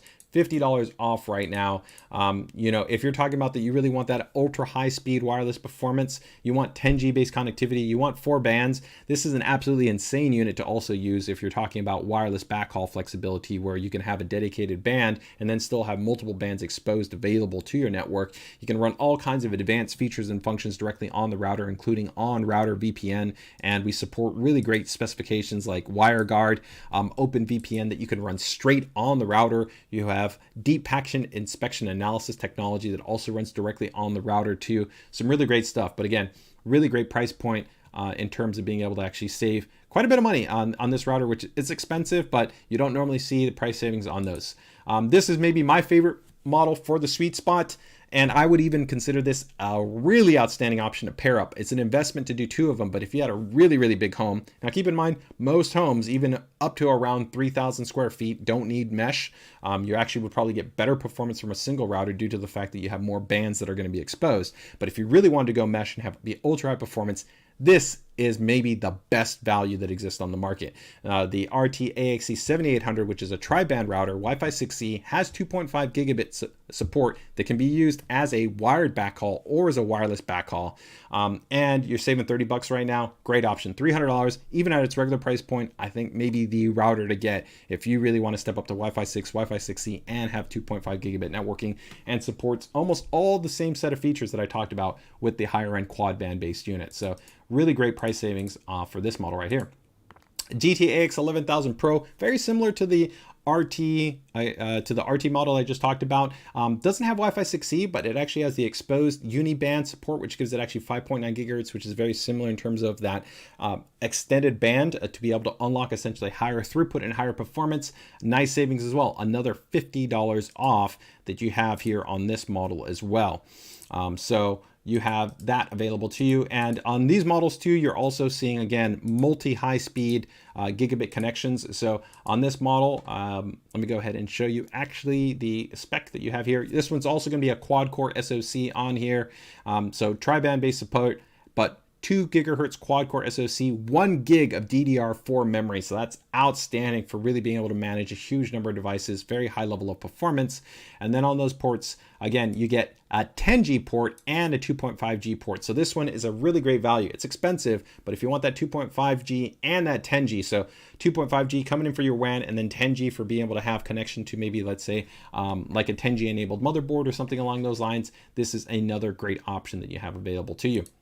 Rounding out some of the monitors, we got the VG27V-H1B, save $30, 27 inches, 165 hertz, more basic display, but a nice, just solid entry option if you're just looking for something that's going to be faster than a standard kind of 1080p monitor. Maybe you don't want to make a huge investment, but you're a moderate gamer. You're just looking for something that's got a little bit brighter picture. It also offers a curved display, so if you want a little bit more immersion, this could be a nice option without going too expensive. Again, you're only talking right here $170, but to be able to get a 27-inch, 165 hertz display, the 1 millisecond MPRT, this in actuality is probably going to be close to, if you want to measure it in gray to gray, it's probably going to be about like 5 to about 6 milliseconds, something in that range, but that's still entirely fine for general gaming.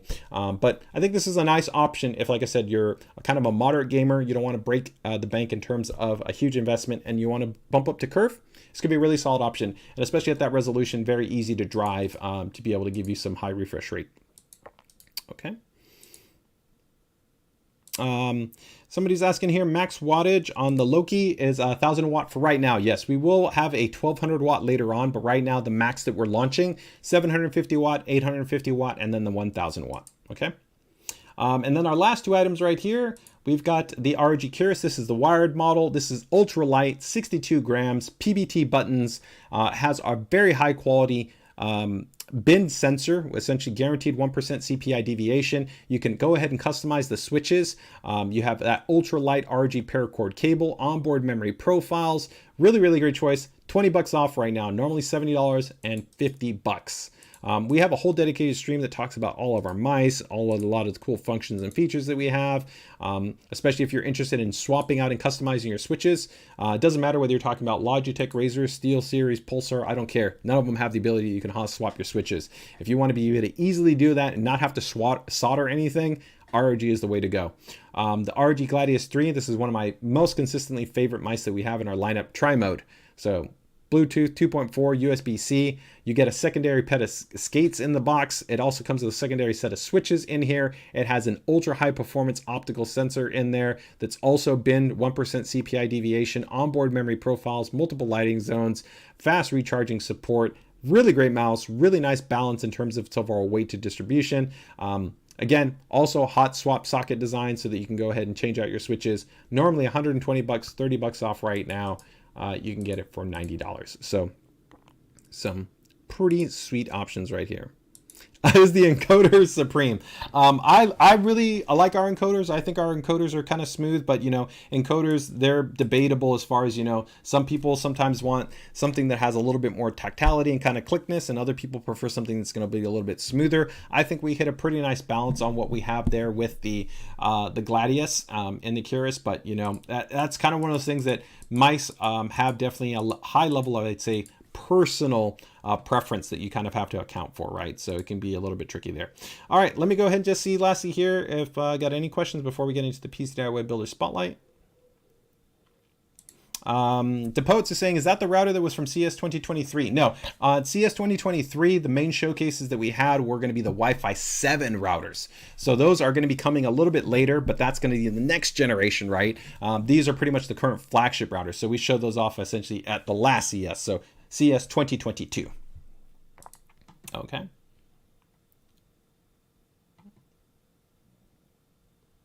All right.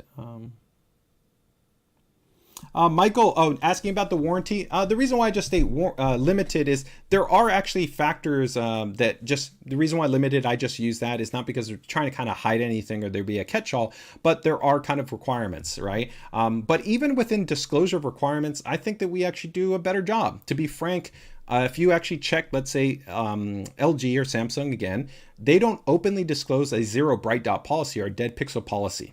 We actually openly disclose a zero bright dot and dead pixel policy. What that means is that if the monitor actually exceeds any one of those zero bright dot or dead pixel policies, that actually will fall under coverage. If you were to have that happen essentially with LG or Samsung, there's no clarity. There's actually no specificity that there's actually any coverage. So you are contacting them essentially attempting to just find out, is there going to be coverage? I can't speak to them. I'm not them, but all I can tell you is based on the open disclosure that they have resident to the warranty. For me as a consumer, I do have a preference that I like, knowing that essentially if it states that, hey, these number of dead pixels are present on the display, that would qualify for these warranty conditions, right? And so that is actually something, again, we do openly disclose. We have an official zero bright dot policy and we have an official dead pixel policy. So that's what I mean by when there's aspects such as limited. So there are just other things you have to kind of look into. There's always some parameters that require more detailing when you talk about warranties. But you know, on face value, I think the main thing that I'm trying to kind of communicate, right, is that again, if you bought like an ROG Swift PG27AQN, it's a 3-year warranty, and you know, a competitor might offer maybe a similar, although there's nobody that offers like a current 240 hertz 360 1440p display like we do. But let's say it was a similar display from them, it maybe is only, like I said, a 1-year warranty. I know for me, I would not only like to have the higher spec, but also have that 3-year warranty. So that's just where I'm talking about that there's sometimes maybe a more kind of complete value proposition that you want to account for when you're considering the product, right? All right. So David's going, does the monitor have a rapid turnaround? So we do actually have something that's called ARR. So the ARR is an advanced rapid replacement. Just like any company though, when you offer advanced rapid replacement, it's conditionally dependent on multiple factors, such as let's say like whether or not active inventory is present. You can't necessarily always guarantee that you have that present, but we do have actually an ARR program. It's actually been around for, I think, literally more than a decade. We've had ARR on many of our monitors. So pretty much if you see in the warranty guidelines says ARR, that means advanced rapid replacement. Okay. All right, guys, let's get ready to go ahead and jump into the PC DIY Builder Spotlight. So let's go ahead and kick things off here. Okay, so I think the first one that we're going to go ahead and take a look at here is going to be, I think we got to go with Stuart's Hyperion build. I think it's an absolutely stunning build. He did a fantastic job to, I think, not only maintain, I think, the styling cues that we had with the Hyperion, and actually, I think, our components. But then even the color scheme, he kind of took it further because he matched, I think, elements of the color scheme, which worked out really, really well to kind of complement the look and feel that we had resident to the ROG STRIX graphics card for the 40 series generation. So I think I've got the images right here. So give me 1 second to go ahead and bring them up. And we're going to go ahead and take a look at this right here. So 1 second, guys. Yeah, here we go. All right. And let me go ahead and put this one in here. So this is going to be he didn't have, I don't think he named it. So I'm just gonna, I guess I'll just put Hyperion, right? So we'll just do.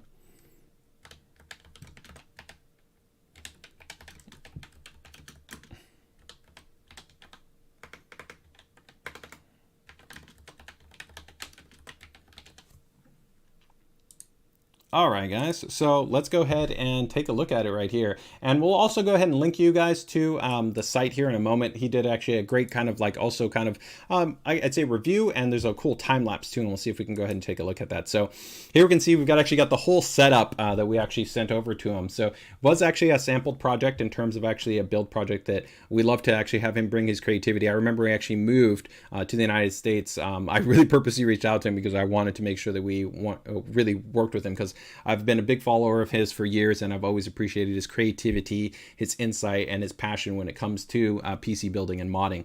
And so we can see right here, absolutely looks fantastic. And you'll see the color accents, I think, are the most immediate kind of item that you kind of notice right here within the build, right, where it beautifully complements the ROG STRIX series card. Now, you don't see the ROG STRIX card because he went ahead and, of course, water cooled it.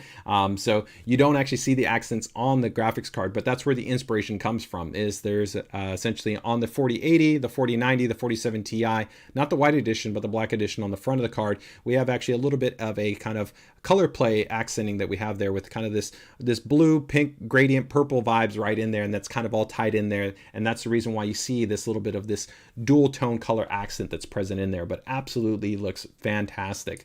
So looking in a little bit deeper, we see some really cool cues that he did. So one is this bottom portion right here, which normally serves to have actually like a compartment bay, which you would store things like a screwdriver, the IO plates, and different things along those lines. It has actually a little tray.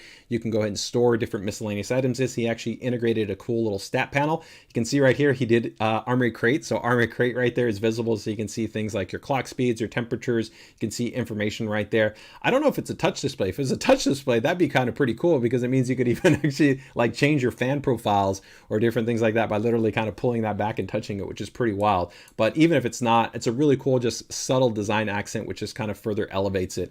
And again, you can see this really beautiful kind of pearlescence, semi kind of specular highlight within the paint job that does a really beautiful job to add just another layer of kind of detailing and aesthetic flair to the build. And that's really carried through, and that's something you always see within Stuart's work.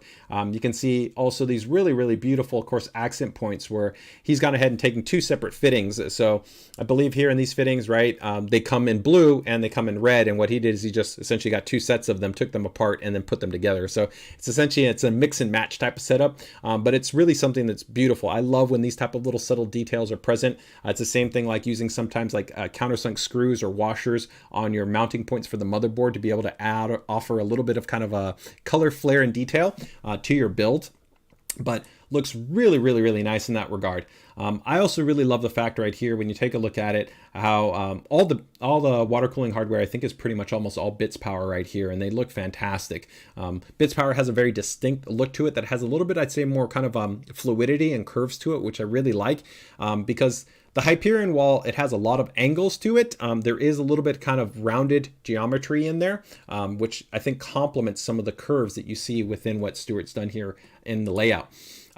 Now, some of the cool things also here is that a lot of times I see in water cooling setups that some builders will kind of go with more drop downs, and I love the actual curvature here, which creates some depth and contrast, but it also doesn't cover key portions of the board. So here we can see that we've got the full enemy matrix display that's visible, which again, it's subtle, but if it was covered, you wouldn't have that like little specular highlight that's being added by that. And so it just shows a nice really attention to detail. And again here, while this chassis, we've already seen a lot of builds that have gone with a vertical mount, I think it shows you the beauty of also why I really love horizontal mounts. You see more depth and continuity within the motherboard design with going from the black to the black, and then the beautiful silver accenting that you have there with the ROG I, and that how that silver accent also goes along with, of course, the tubing. So just taking a look there straight on with the system. Looks fantastic. The color play is on point. So, you're surrounded by this really, really bright color on the outside. That creates an automatic kind of expanding of your eyes. You wants to look at it. Then you go to this softer, of course, blue on the inside. And then you've got these nice kind of little offsets with the same color made up there in your RGB lighting, and then the beautiful chrome. Just fantastic job through and through. It's hard. I've seen now quite a number of already Hyperion builds from our friends over in the APAC region, as well as, beautiful builds that have been done by individuals like Mr. Matt Lee. We've showcased his Hyperion build that he's gone ahead and done, and a couple of other guys in the community have done some amazing stuff as well. So overall, it's great to just be able to see, you know, they're taking advantage of a lot of the space that this chassis has, and that's really where its strength is that it's got a good amount of space. It definitely has a fixed ID design as opposed to maybe just like a big square that's just got a lot of volume. There's a purposed identity that you have within the Hyperion, but I think he really used a lot of those layers to play around with the texture, the color elements, and bring that out. And I'd love to know, what do you guys think? Do you like it with the lighting or without the lighting? It looks awesome without the lighting. But I think that the lighting does take it to that next level. I think it looks pretty great, right?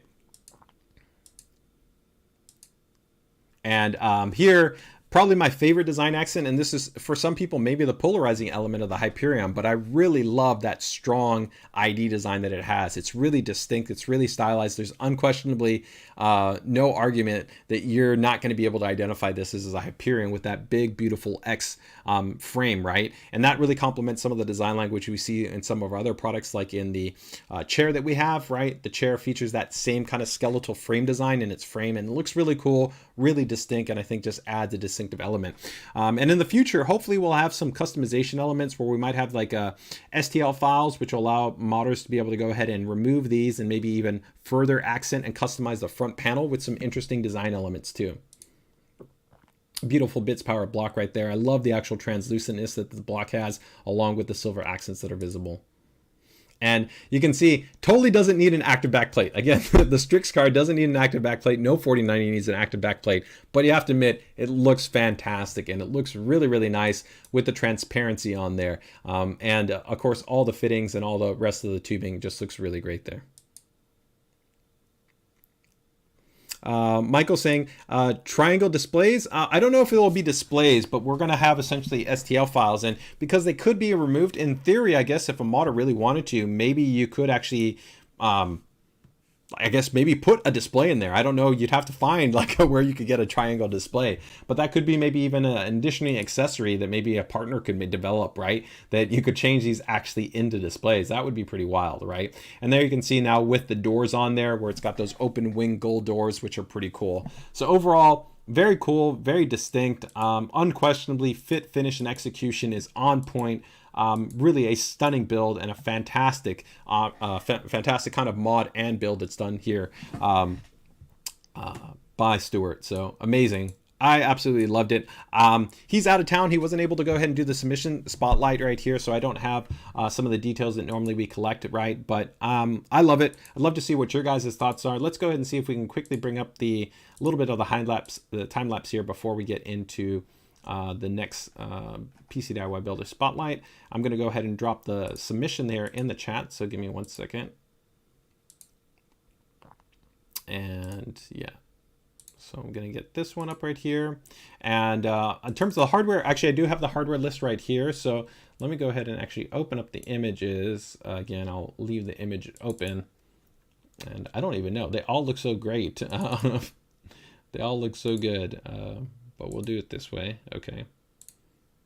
And so core hardware is right. Of course, the ROG Hyperion, the GR701. We have a 13900K in there. It's a Maximus Z790 Extreme, 32 gigabytes of ADATA XPG Lancer, ROG Edition memory. So they are one of the new ROG Edition partners, just like the V-Color based memory that is also ROG Edition certified. We have the ROG STRIX 4090 base graphics card, 2 XPG GameX S70 based 2 terabyte PCIe NVMe SSDs that are in there. And then he utilized the Landy Unifans, the SL120s, the V2s, and this is all powered by an ROG Thor 2, so the P2 1000 watt, and then Cable Mod Pro sleeved cables round out essentially all those items. And then all the water cooling hardware, it's all from Bits Power, pretty much from top to bottom. So the Leviathan 2, so we have 420 radiator that's in there, the 40mm thickness, the Summit M Pro CPU block, the Orion GPU block that's also there for the ROG Strix graphics card, and then the Orion backplate, right? So that's that combo there. 2 reservoirs, a 150 and a 100, and then all the Bits Power fittings, right, that we have in there. So that's the traditional silver that's in there, and then that's all going through the P5D PWM pump that we have in there. So outstanding in terms of just the utilization of the consistency that you have also there. So yeah, I think we got it right here. Let's go ahead and open that up. So again, you guys can check this out. Very, very cool. Stuart does a lot of these. It's very cool to be able to see these kind of time-lapse builds where you can see them kind of come together if you want to be able to see how the process kind of evolves from just one component. If you want to get a sense of kind of layout, how things are fitted and how things are implemented, it's really nice to be able to always go through some of these time lapses and be able to see, you know, pretty much how things ultimately all come together. So fantastic there, guys. I'm going to go ahead and drop this in the chat. Make sure if you guys are not subscribed to subscribe and drop them a thumbs up as well, right? So very, very cool. Let me go ahead and drop the time lapse there. And we're going to go ahead and see some questions right there. DePoet's giving some love there. Another great looking build by GCF. I would 100% agree. Mike says, didn't know Stuart was so good. Yeah, I mean, if you're not aware, then you're not aware of Stuart's work. He's been a long time. Literally, I consider him definitely a masterclass builder, one of the best guys that are out there. JC, I'm feeling you. Chariot for JJ. Yes, I would like to see that happen. We'll see if we can make that happen, right? That's an interesting question, David, as far as whether it would support a 70 millimeter. That's pretty massive. There is still additional spacing in the top, but generally because the fan, I don't know. I'd have to double check on that. I don't know. I don't know. I would say initially no. I don't think that it would be possible, especially because, like you said, with the Extreme, because the Extreme also has very, very large heat sinks that extrude up here from the top.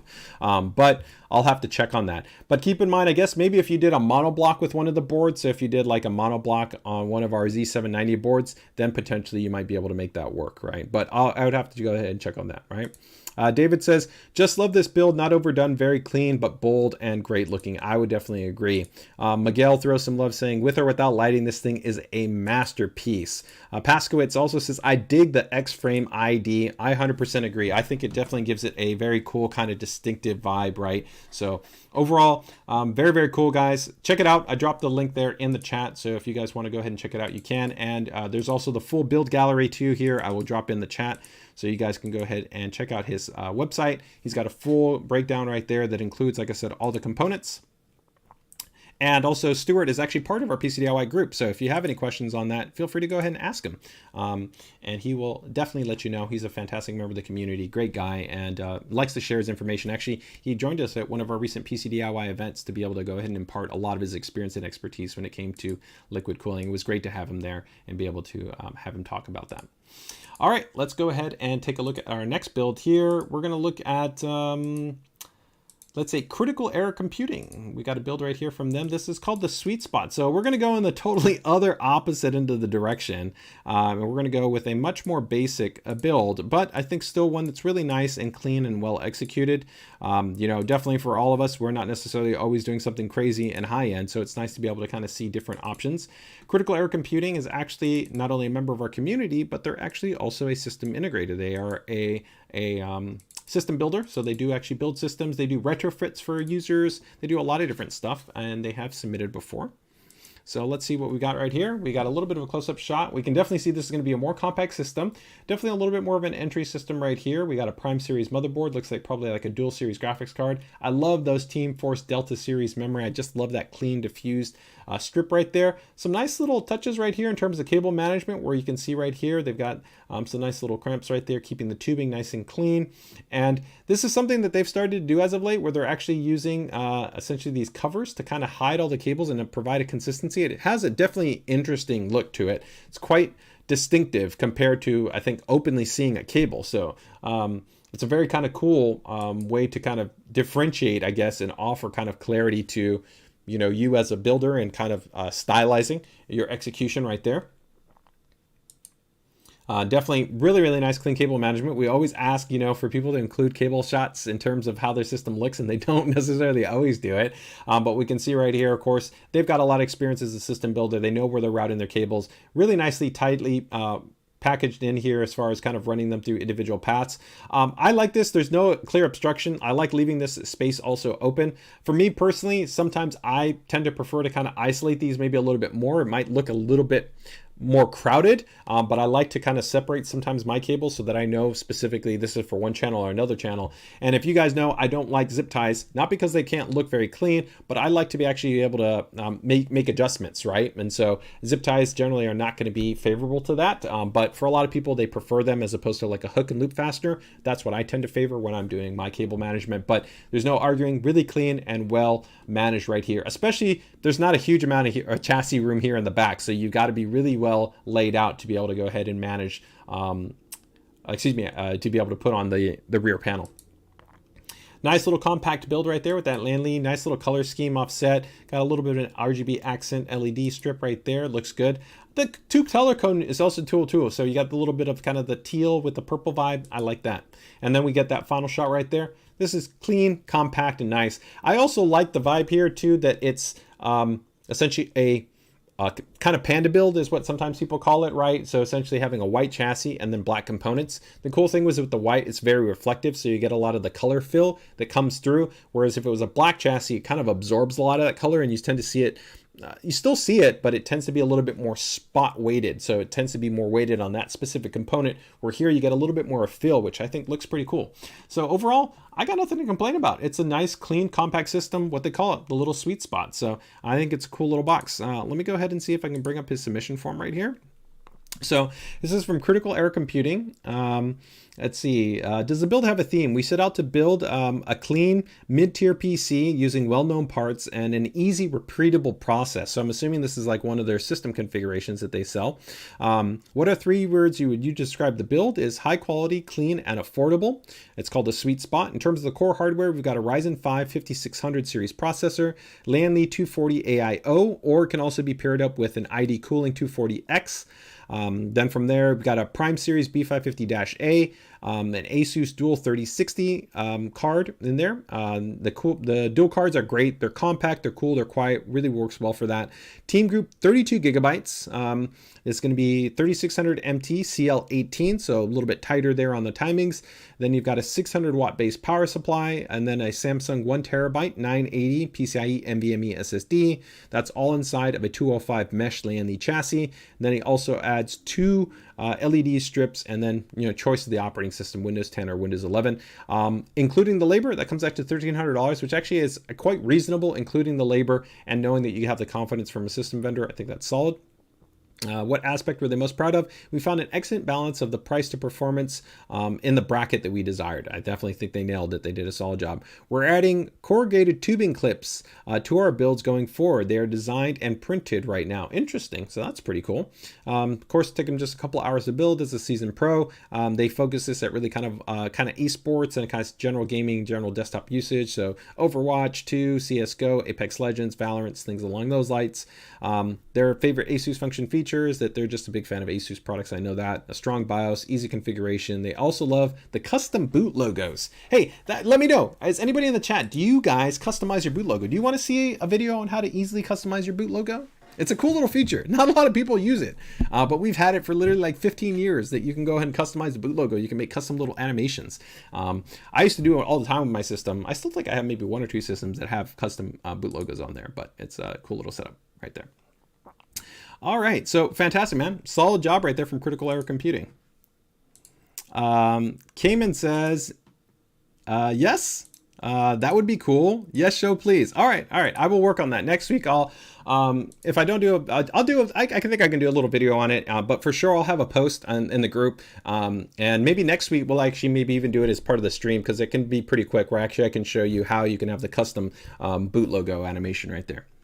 Let me see, quick question. Hey, the Hyperion multifunctional LED plate, would Asus sell a 90-degree tilted plate and glass to use it? Oh, that's very interesting. Send me an email, PCDIY@asus.com, something I can discuss with our team. Right now, we don't have any plans to sell it as a separate accessory, so it's only going to come included with just the Hyperion.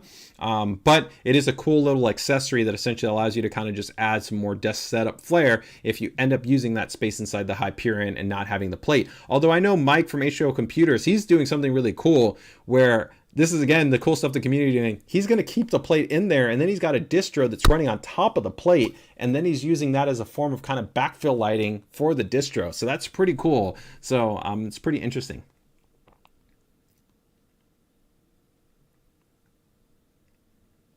Let me just see right there.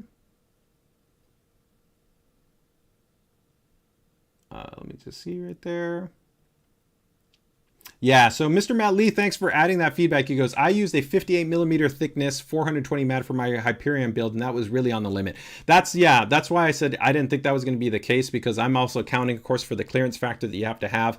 Again, you know, it doesn't, to me also, it doesn't necessarily, it makes that much sense. I mean, really, I think the radiator configuration that Stuart went is one that kind of really makes the most sense in terms of the overall kind of spacing requirement, right? Or even going thinner and then maybe doing a push-pull configuration if you even want more fill lighting from essentially fans. So there's a lot of different configuration to go with. I think those ultra large dense radiators, for one, the big challenge that you have that a lot of people account for is that those radiators should really be used really with a highly optimized static pressure fans, right? And the best fans on the market when you talk about static pressure and that are designed for those ultra thick and dense radiators are not RGB fans.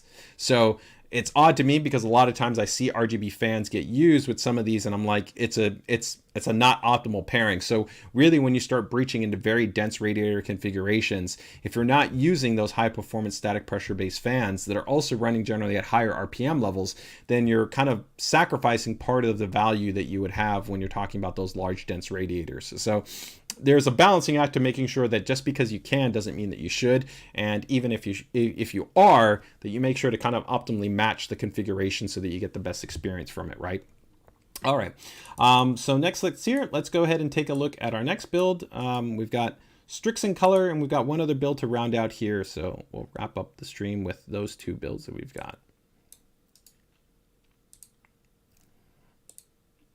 And so interesting here, we've got Strix in color, right? not the UK spelling, right, as it is sometimes, right? Although technically, to my understanding, if you guys don't know, I think if I remember correctly, technically the only reason why color is spelled the way that it is, C-O-L-O-R in the US, right, as opposed to how it's spelled, let's say, like in the UK, is because on our side, somebody arbitrarily decided that they felt that it looked better, right, when they were defining the dictionary, not because there was actually any merit to it. So it's quite interesting how terms and words and things like that get defined in the arc of history, right? So let's go ahead and take a look at Daryl Diaz's Strix in color right here. Ooh. It's very, very cool. All right. So we've got a vertical mount right here, definitely running kind of that interesting theme right there. Of course, we've got some very interesting kind of open design right here where you can see the GPUs kind of almost floating. Very, very cool design with that rear tail light, this illuminator right there. Got the classic kind of synth vape color vibes going on there with the pinks, the purples in there. It looks really, really cool. Some nice, actually kind of cool coloring here with the cables. I'm not 100% sure. It does look like they're kind of grayish, maybe kind of gray. I'm not 100% sure right there, but I'm digging the vibes. I'm digging the vibes. Let's go ahead and go there. So now directly looking at on the side right there, looks very, very cool. I think you can see that kind of color play that you have there within the lighting along with the front ID design that you have on the GPU. Again, for me, I think I would have preferred to see it horizontally. I think seeing the little tail light would have had a little bit more exposure, because what's happening a little bit right here is the transparency you're seeing is being filled by the lighting that you have here on the fans, right? And I think that you would have gotten a little bit more of that LED effect from the side profile, and from the top be a little bit more balanced if it was in that side profile. Plus you would have had that ROG light bar that would have been visible in the center. You know, but overall it still is really clean, really nice, and it's got a cool level of execution. So, you know, to each his own when it comes, of course, in there. Actually, I really like the way, I'd love to know what you guys think. Do you like it without the RGB lighting or without? I think actually I like it more without the RGB lighting. The RGB lighting, though, definitely works. It's a really cool, kind of clean, consistent color scheme. That nice little gradient. But I actually think I like this really kind of cool blacked out look with just a little bit of this accent here with this white and the black. And even the dims here, these G-Skill dims with the white and the black, and then just the color pop from the graphics card, I think is really cool. I love this look. If it was me, I think that's the way I would run my system. Or maybe change this to I might have it be a white light. So no gradient, no color, and maybe just have it be white. I don't know what your guys' thoughts are. Nice job on the cable management, very clean. All your cables are nice routed in there. You don't have anything obstruction in terms of airflow, so you can't really negate anything there. nicely done. Still got a nice amount of space. Of course, that speaks volumes to the chassis right there. You got lots of clearance and lots of room to be able to still go ahead and adjust everything as you need to. Yeah, it's a very cool build. I like it. Clean, well executed. Definitely gets a thumbs up from me. I really like the overall vibe. I'm going to leave the picture up here on, you guys can let me know whether you think you would have gone with, do you change the color? Do you like it within the black or the, excuse me, like no RGB or with the RGB? And let me go ahead and bring up his submission form here so I can take a look at it.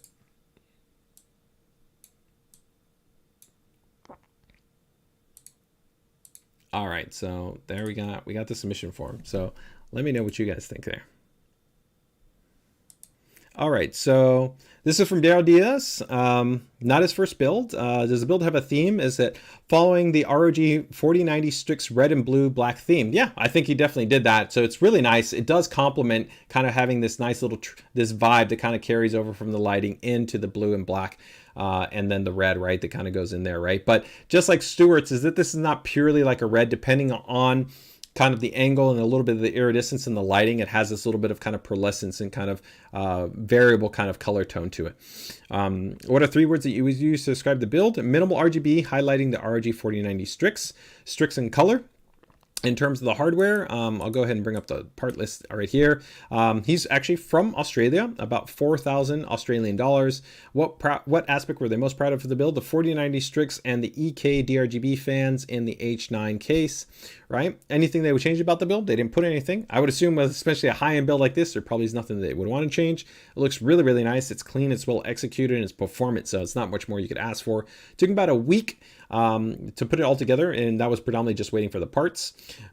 Uses a system mainly for gaming, so Witcher 3, Hogwarts Legacy, Spider-Man, some great games right there. Favorite function or feature, he's a big fan of Asus Aura and the auto fan curve from Fan Expert. Overall, man, great job. Daryl, you did a fantastic job. It's clean, it's well executed, your theme is on point. I don't really have anything that I would negate or change out there, man, so it's a nice job through and through. Let's see right here. Let's see, photos don't always do shifting light setups justice. I would agree with that. Yeah, and it can be very difficult, right? You know, especially, you know, just depending on the camera, the HDR, the background lighting. There's a kind of a lot of things like that, right? The color pop, yeah, is pretty cool.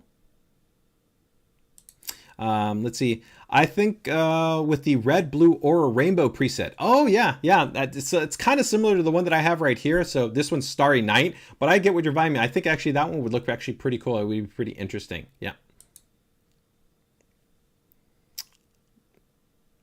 Mr. Matt Lee giving some love there, right there. Let me just see right there.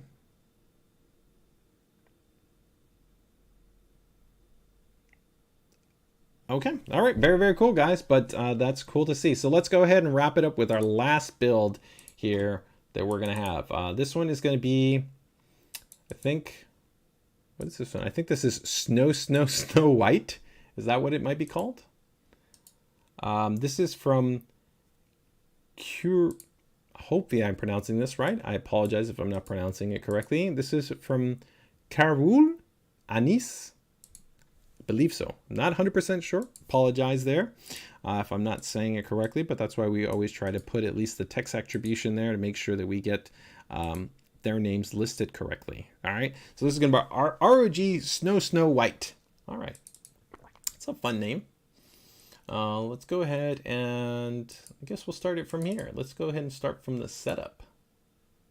Okay. All right, so we can see they've got a cool little corner setup right here. They've actually got a little RG mouse pad right here that's on their little chassis back over here. They've actually got a cool little, of course, one of the pegboards right there, one of the little upsells. They got their boxes. Who in the chat keeps their boxes? Are you on Team Box or not Team Box? Which one are you on? Right, I think, you know, sadly, there's way too many boxes. But, you know, for a lot of people, they really do love their boxes. But we can see very cool little setup all right there in their corner. Let's go ahead and take a closer look now at this. So going in right here, we can see right here, it's MKA Tech, right? Okay, cool. We can definitely see that he's got his branding all listed in there, right? So that's pretty cool, taking advantage of the Ryujin. Now we can see right here, there's some modding that's going on because we don't make the Ryujin 2 in white. Our Ryu and our Strix LC are the only ones that come in white. So he did something here. I've seen a couple of guys, some people have done it differently. I've seen some people do some dips. I've seen people actually paint it. There's a lot of different approaches that people have taken. This one actually looks pretty cool, pretty clean, well done. It looks like they put on some sheathing right there also to be able to go ahead and give it that white accenting there consistently, not only from the top cover, but also in the actual cabling. Got some strimmer cables, those Capellix. Now, I think that the Capellix DRAM right here, it looks good, but I almost think it would have looked better with something like the Team Force or maybe Kingston's memory, something with a clean, consistent light bar, because I think the light bars that you have right here and then the light bars that you get within these Unifans create a little bit more of a clean symmetry line than kind of those squared blocks. But it still looks great. The Dominators, of course, are great kits of memory, very clean. Although the value also of going with non-dominators, you would only have one application, right? You could control everything through just Armory Crate without having to have IQ installed. But still clean. Here you definitely have a compressed chassis and look and setup. Now pulling a little bit further back, you get a sense of the compression. So we're going with, of course, an ATX-based system, but it's a very compact chassis, the Lianli chassis right here. So you're really packing everything in, and you're really trying to prioritize the visual aesthetic right there of the vertically mounted GPU. That Strix card does look fantastic, so I get why you want to show it off, and it does have RGB lighting right here. Now you'd see this a little bit more if the lighting was turned off, his overhead lighting, because the light bar right here gives a little bit of backfill lighting to here, here, and here, so that you see that a little bit on the fans. It's a cool little accent, but overall, very cool. Looks nice. And nothing to complain about. Sadly here, as I noted, right, because you're running the vertical, you don't see that beautiful RGB light bar, but I get why they've decided to go here, and they really kind of wanted to put the white on show, right? Here you can see, really nice job. It almost looks like it's factory, right? The white right here. Now the one cool thing is, I'll tell you, with the Ryujin, is because you can easily just remove the pump cover, it does make it very easy to be able to mod. So I think that's a nice benefit that it has. Very clean, really well executed. Of course, an ROG Strix board there, which is one of our boards in white. And then in the back, tons of space, really clean, well cable managed, got nothing to criticize right there. All the way around, it's clean, it's well executed, it's bold, it's bright, it looks great. What do you guys think in the community here? What do we got? So Mr. Matt says, clean is often overused. I would agree with that. I don't even like using the word clean for white builds. I like to refer to them more from bold and bright, because I think that clean can equally be used for black or for white. But in this execution, the execution is great. I love the white vibe. Would prefer a horizontal mount, as the backplate is a beauty. I would agree. I think also it would maybe change a little bit not to be having so heavy of a compression effect, where I think you're losing just a little bit of some of those more design elements, right? Just being able to see a little bit more of the light bar, maybe seeing a little bit more of some of the cool kind of texture and detail in the IO shroud. But the design accents on the Strix card are fantastic, so it looks really, really nice. Call yourself Moonlight White. Hey, I like that, right? That's a pretty good one, right? Mike Russo says Team Box for sure. Paskowitz also says Team Box for sure. Dark Closet Mind says, Team Boxes, it helps to sell components when you upgrade. That is actually a great point. A lot of people do like to get their boxes in hand, right? I keep my boxes, right? So let me just see right here. Let me see right here. Great build of the light. I think the color takes away from the build. I think maybe that's from the last system. So, but yeah, overall, I think fantastic job here. Very clean and well executed, right? Yeah, Chuck says, all nice builds. I would agree. I think we had a fantastic set of builds right here. Let me go ahead and just bring up his submission form so that we can go ahead and round things out correctly. And we'll go ahead and see what they've got detailed right here. And this is going to be, so not their first build. Does the build have a theme? Platinum Snow White. What are 3 words you would use to describe the build? This will describe how effort you care about your PC. Interesting. I'm not sure exactly what they mean by that. But maybe, you know, maybe the kind of interpretation that I might take from that is right, is that, you know, his theme was just to kind of really show that he wanted to have something that looked really kind of thought out, and was well laid out and was really polished. And I think in that regard, unquestionably, you can see all the cables, the detailing work that he did in terms of the mod to the Ryujin, all of that is done really, really nicely. So the overall management and the layout is on point and it's nicely executed. So for me, I definitely think that if that was hopefully the theme, he definitely nailed it on the head. Does the build have a name? ROG Snow White. In terms of the hardware right here, we've got a Ryzen 5 5600X. This is all running on a B550-A motherboard. So the -A commonly on our Strix lineup is the white kind of silver theme based motherboard. He's got some Corsair Dominator Platinums, 32 gigabytes, 3200 MT, and ROG Strix 3080 White Edition. That's all powered from an SFX 750 watt power supply. So that's interesting. He's using a much more compact power supply, but maybe that saves him in terms of some of the cable management. So even though this could support an ATX based power supply, he's using an SFX based power supply. This is all inside the Lian Li Mini Snow White Edition, right? The 011. Then we've got the Unifan AL20, right? And then we've got the PCI riser cable that's also going to be in there because he's got a vertical mount. He has one streamer cable in there. Then the Noctuas that are in the back, he's using the IPPC based Noctua fans. And then the Ryujin, which has been, of course, modded white. 2 M.2 SSDs, a 4 terabyte hard drive, and then he's also got a wireless adapter in there. Budget was about $3,000 overall. What were they most proud of is actually customizing the Ryujin 2 in white. Is there anything they would change about the build?